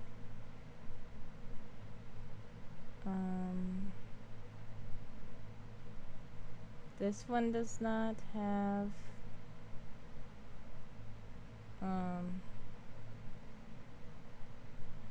okay.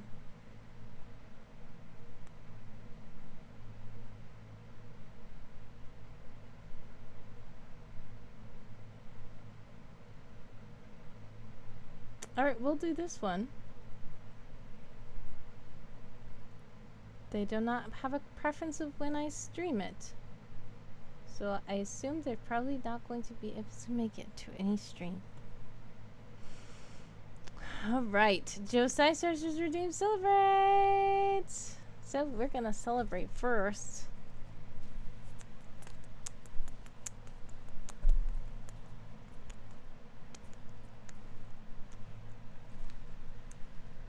Okay, hopefully that was enough celebrating. Now let's get back to the article.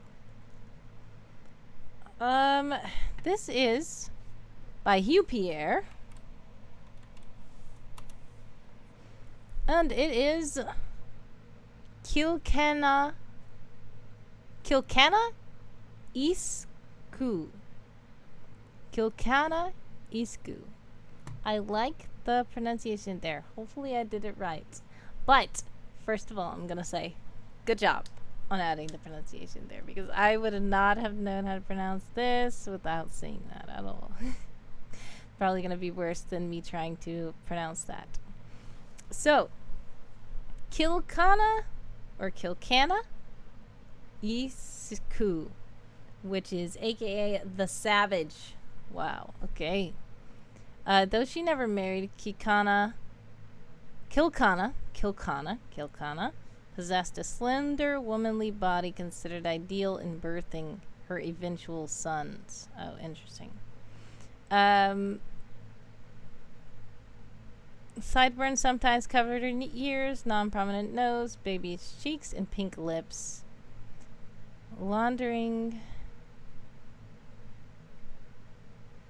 Oh, in the forest, she was found laundering the skirt, loincloth, and fading pink top binding she wore in a shallow creek.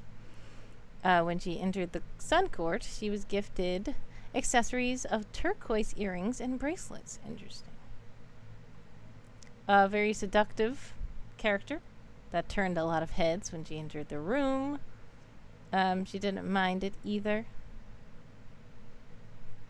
When Qillqana was 18 and only understanding the basics of her language, she was given to the 14-year-old princess Kusi, don't know how to pronounce that, as a female companion. It was the only proper job she had in her life. Qillqana knew of the princess's ambitions and was completely supportive of her, strangely acting as such a female role model who ironed out her less than useful personality traits. She acted as her unofficial secretary in personal matters. At times, she seemed to be the only one able to read the princess's mood without prompting, and on Qillqana's own behest, she would demand everyone to give her space to think, rescue her from awkward situations, provide an outlet to her frustrations, and restrict people from seeing her when she was troubled. Very interesting. And I see that there's a lot of D&D little quirks and stuff added here, proficiency bonuses and stuff, so this is actually a playable character or an NPC character. It seems like a playable character, though. Qillqana once confessed the reason she ran away from her tribe was to escape punishment for stealing. So that's one of her embarrassments, thievery. Mental trauma, wild child, according to Qillqana. After being found scantily clad in the forest, she was taken to the loggers' base camp. They decided to sell her as a beautiful savage. Ah, not good. She was sold. Ah, man. Not too good. Considered her sacrifice. What? Oh, man. Okay. This person did go through a lot. Qillqana is clever, sneaky, and prefers to do things without any set plan in mind. She would be trusted with special assignments on the side by the princess during diplomatic missions abroad. And having escaped from her tribe at age 12, she deeply desired a comfortable life, and I would love for her to have a comfortable life. Quite uncomfortable before.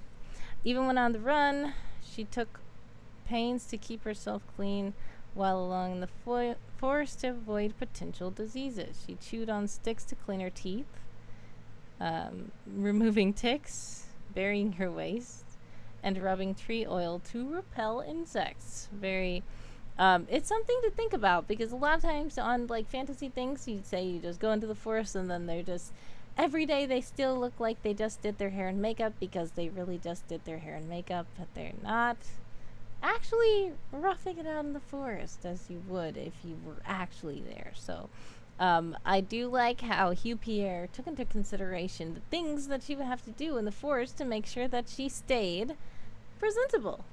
So yeah, that's a very interesting add to this article. They would make snarky remarks at her. Very bad. She was thankful for her presence, but the princess occasionally displayed some raw attitude towards her. Because she was a little bit jealous of how she looked, I guess. Sun worship. At least one of the savage tribes can be confirmed to venerate the sun. Qillqana has regaled tales of lizard dances to the beat of the drum. Sacred sites forbidden for occupancy, and chants that summon fire to anyone curious to ask. However, none of her claims could ever be verified by explorers. It is so inconceivable, she simply made up stories to entertain the princess and her friends. Alright, so, very interesting. Oh, wow. They tell what happened to her at the end. Very interesting character, though. It is peppered with oh yes, Josiasaurus caught the lizard dances. It's a lizard day. Lizard dance. Awesome. Okay. Yeah, very interesting character. A little bit of trauma there. But I like how the article's laid out. I see that it's for D&D, so I see that they have all these different escape pin and grapples. They have saving throws here. They have all kinds of things, so that if you want to play this character, this is the kind of stuff that will happen.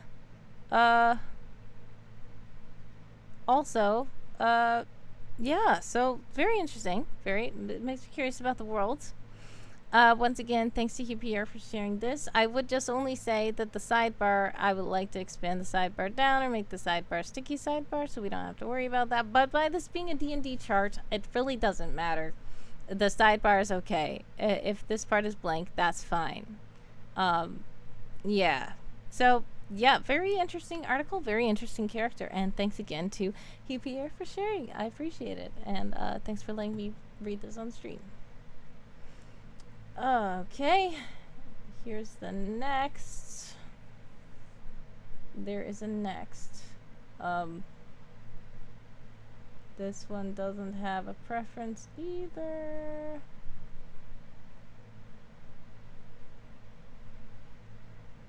Captain Yali Sugarfoot, is it?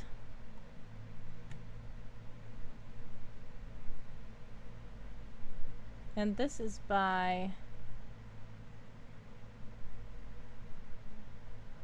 Yerran. Is it? I think it's by Yerran. Hold on.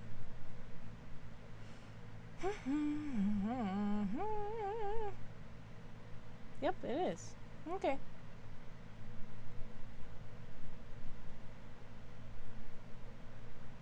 Alright, so this is Captain Yali Sugarfoot. I do not know how to pronounce that, but sorry if I'm mispronouncing it. But I will notice that it says captain in little single quotes, so I'm wondering, are they really a captain? Let's see. The guards of hell have stood in our way, and we will stand. Let that be a warning to ye. And that is what Yali Surefoot said to taunt a fleet of Frostron raiders. An unusual sight, even amongst the diverse nation of Nimir. The Tabaxi Yali struggled to find her place in early life after a series of misfortunes. She was eventually rescued in a raid by the Mad Twins. Mad Twins. Alright, Josiah Sirs, how's it go? Have a blessed one, Josiah Sirs. Thanks so much for joining, and happy Lizard Day! They took her aboard the legendary ship, the Gallivanting Otter, and she soon found a new family, coming to grips with the nuances of each crew member and their role in such a big family. It was here she learned to live and went on to command a ship of her own in the spirit of exploration, becoming a figure told of around campfires for her heroic deeds and swashbuckling adventures. Early life. Born within the alleys of Norn, her parents were simple entertainers with a penchant for sewing and knitting. By day, they would sit around making costumes, and by night they would entertain the taverns and bars of the seedier parts of Norn, bringing young Yali along. Though, upon such a day when Yali was 12, a goblin by the name of Tak Vishliv took a dislike to them, bending their hats in his direction, asking for coin upon a completed performance, and saw fit to teach them a lesson. The goblin was a particularly cruel leader of a growing gang in the area and had little like for tabaxi. He accused them of thievery before the tavern's patrons, and when none objected, afraid to voice an objection, Tak made an example of them and staked them to the table within the very tavern. What? Oh no. That escalated very quickly. By the time anyone thought to call the guardsmen, it was all over, and with it being far into the mudwaddle, there was little investigation into the event, just another among hundreds. Yali witnessed the whole thing, held still by one of the cackling henchmen as Tak made her watch. What followed was a blur of heartbreak and tragedy, with the loss of their house and all she owned, bar a jade amulet of a cat her parents had gifted her. At 12 years old, she was out on the streets, shunned by most for what she was, alone. Though a single thought kept her going, and it burned hot, for she wished for Tak to suffer the same fate he had inflicted upon her parents, and nothing would stop her. Ah, the fires of vengeance. It wasn't long before she tracked down the gang of Tak, and their growing presence was hard to miss within the outer city. She'd stalk their members at night, stealing sustenance by daylight, becoming familiar to the watch of the lower city for her petty crimes, I think. She managed to avoid capture on multiple occasions, her cat-like agility giving her an advantage along the thin alleys and angled rooftops. A year on, and her shadowing soon provided her with an opportunity. She followed a lone, drunken member of Tack's crew down a darkened alley and attacked. The brawl was loud and chaotic. She wasn't strong or skilled in combat, and it was only through her lightning speed that she managed to survive. Though she stepped from the darkened alley, caked in dirt and blood, her quarry lay dead behind her, and for the first time in a year she felt a sense of pride. The shock of what she'd done came later, but with it came the desire for more as her revenge pushed her on. She trained with daggers, bows, best she could, kept stalking members, jumping on any opportunity to take them out, and it says it took her out of her too far. So let's see. She trailed the man that held her during the murder of her parents. Struck while he slept. Oh, man. She killed the wrong person. The man's son. Oh, wow. Oh, man. He broke into the room. They fought. She saw the pain in his eyes and felt satisfaction and horror.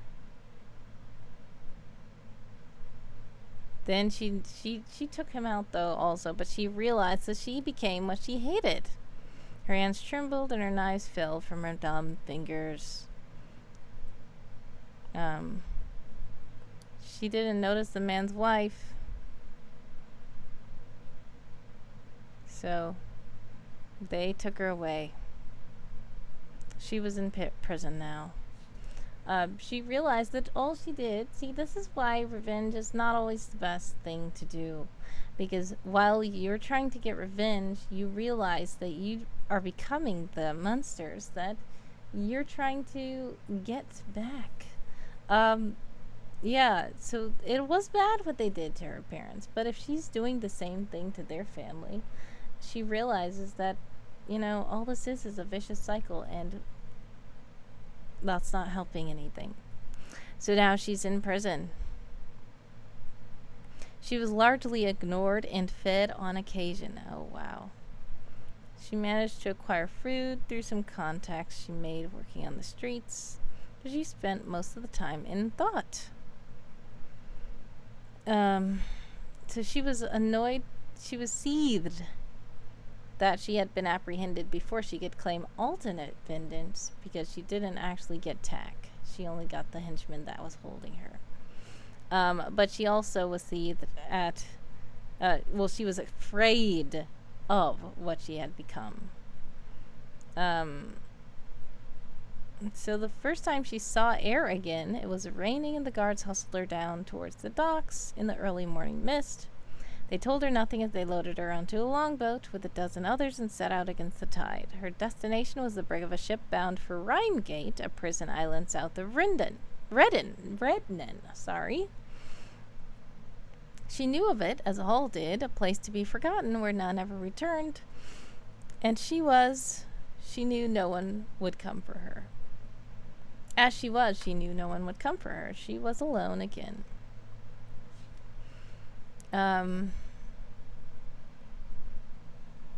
They were, she was being rescued from the ship. It was the Mad Twins. Let's see. They raided the ship. They raided the prison ship and freed her into a life of piracy. She didn't mind this. Anywhere was better than rotting away on Rheingate. The crew became her family. She became adept in combat, her speed and grace deciding factor in many a battle.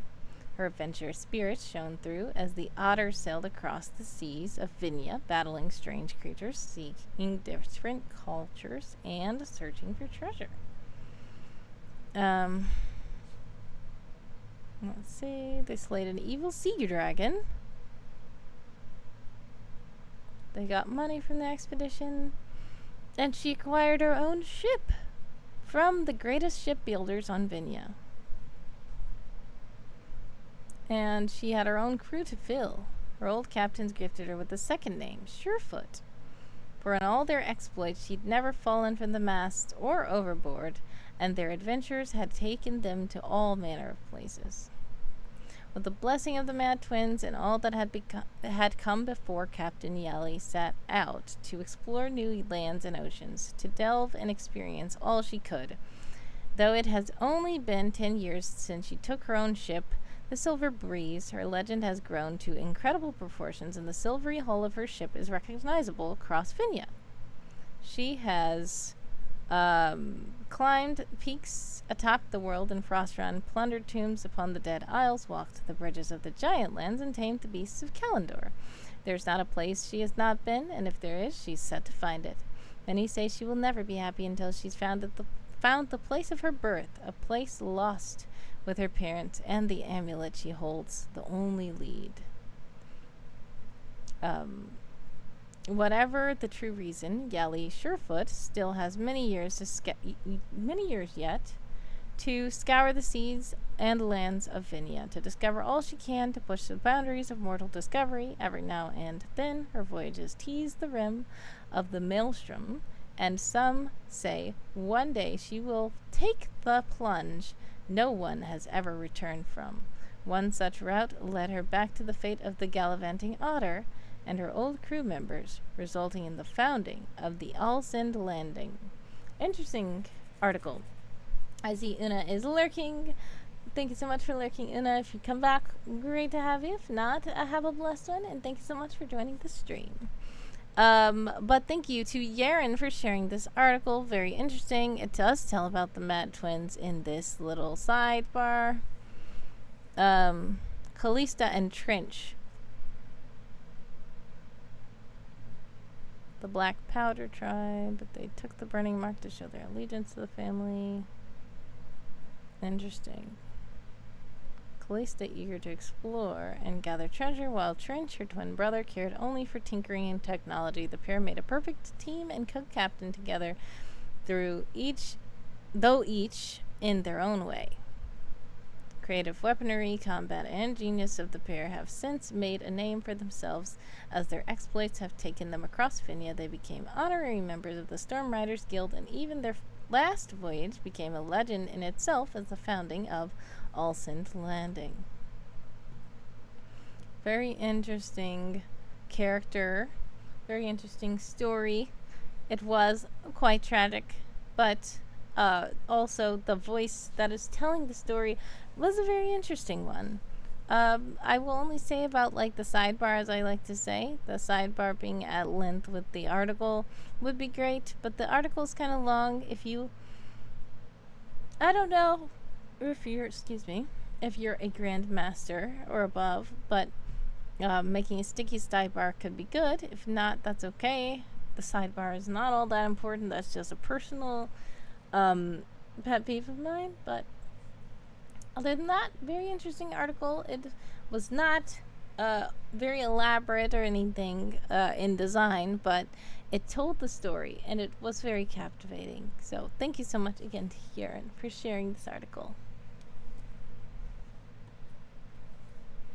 Let's see who else.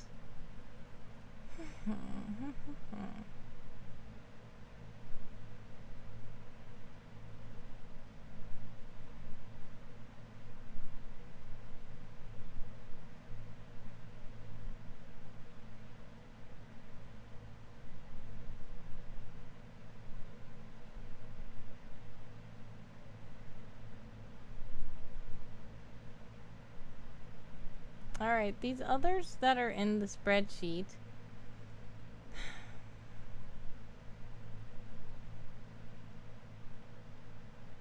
they have it where the people are saying that they could maybe make it. So I don't know if I will find a time to maybe stream tomorrow morning. I don't know. I really need to. Yeah, so what I'm gonna do probably is I've been streaming for a while now. A bit tired, but what I'm gonna probably try to do is close the forum, read the articles that are not in the forum off stream, Then, tomorrow morning, maybe, read the last articles that are on the spreadsheet. And then I should be able to,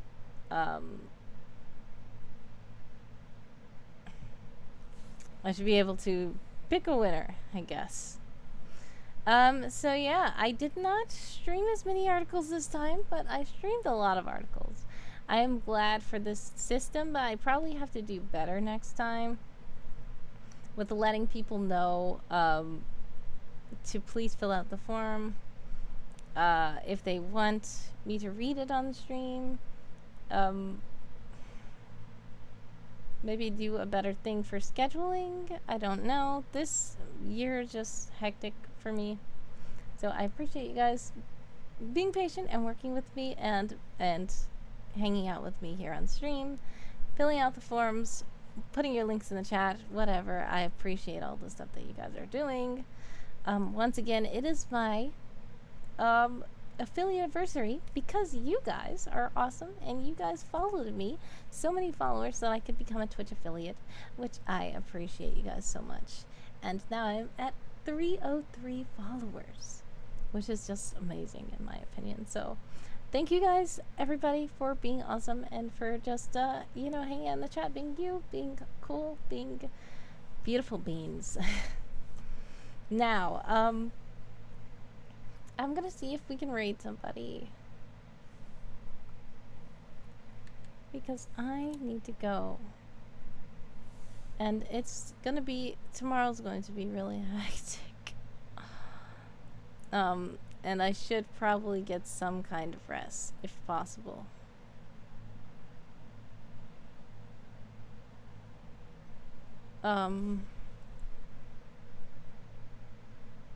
Who can I raid?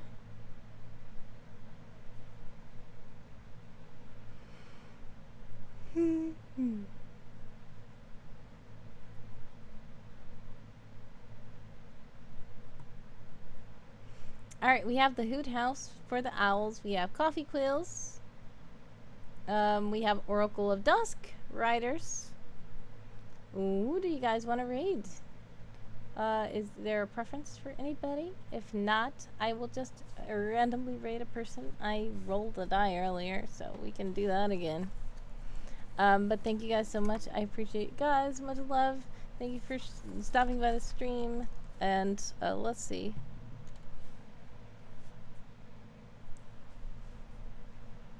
Who this means.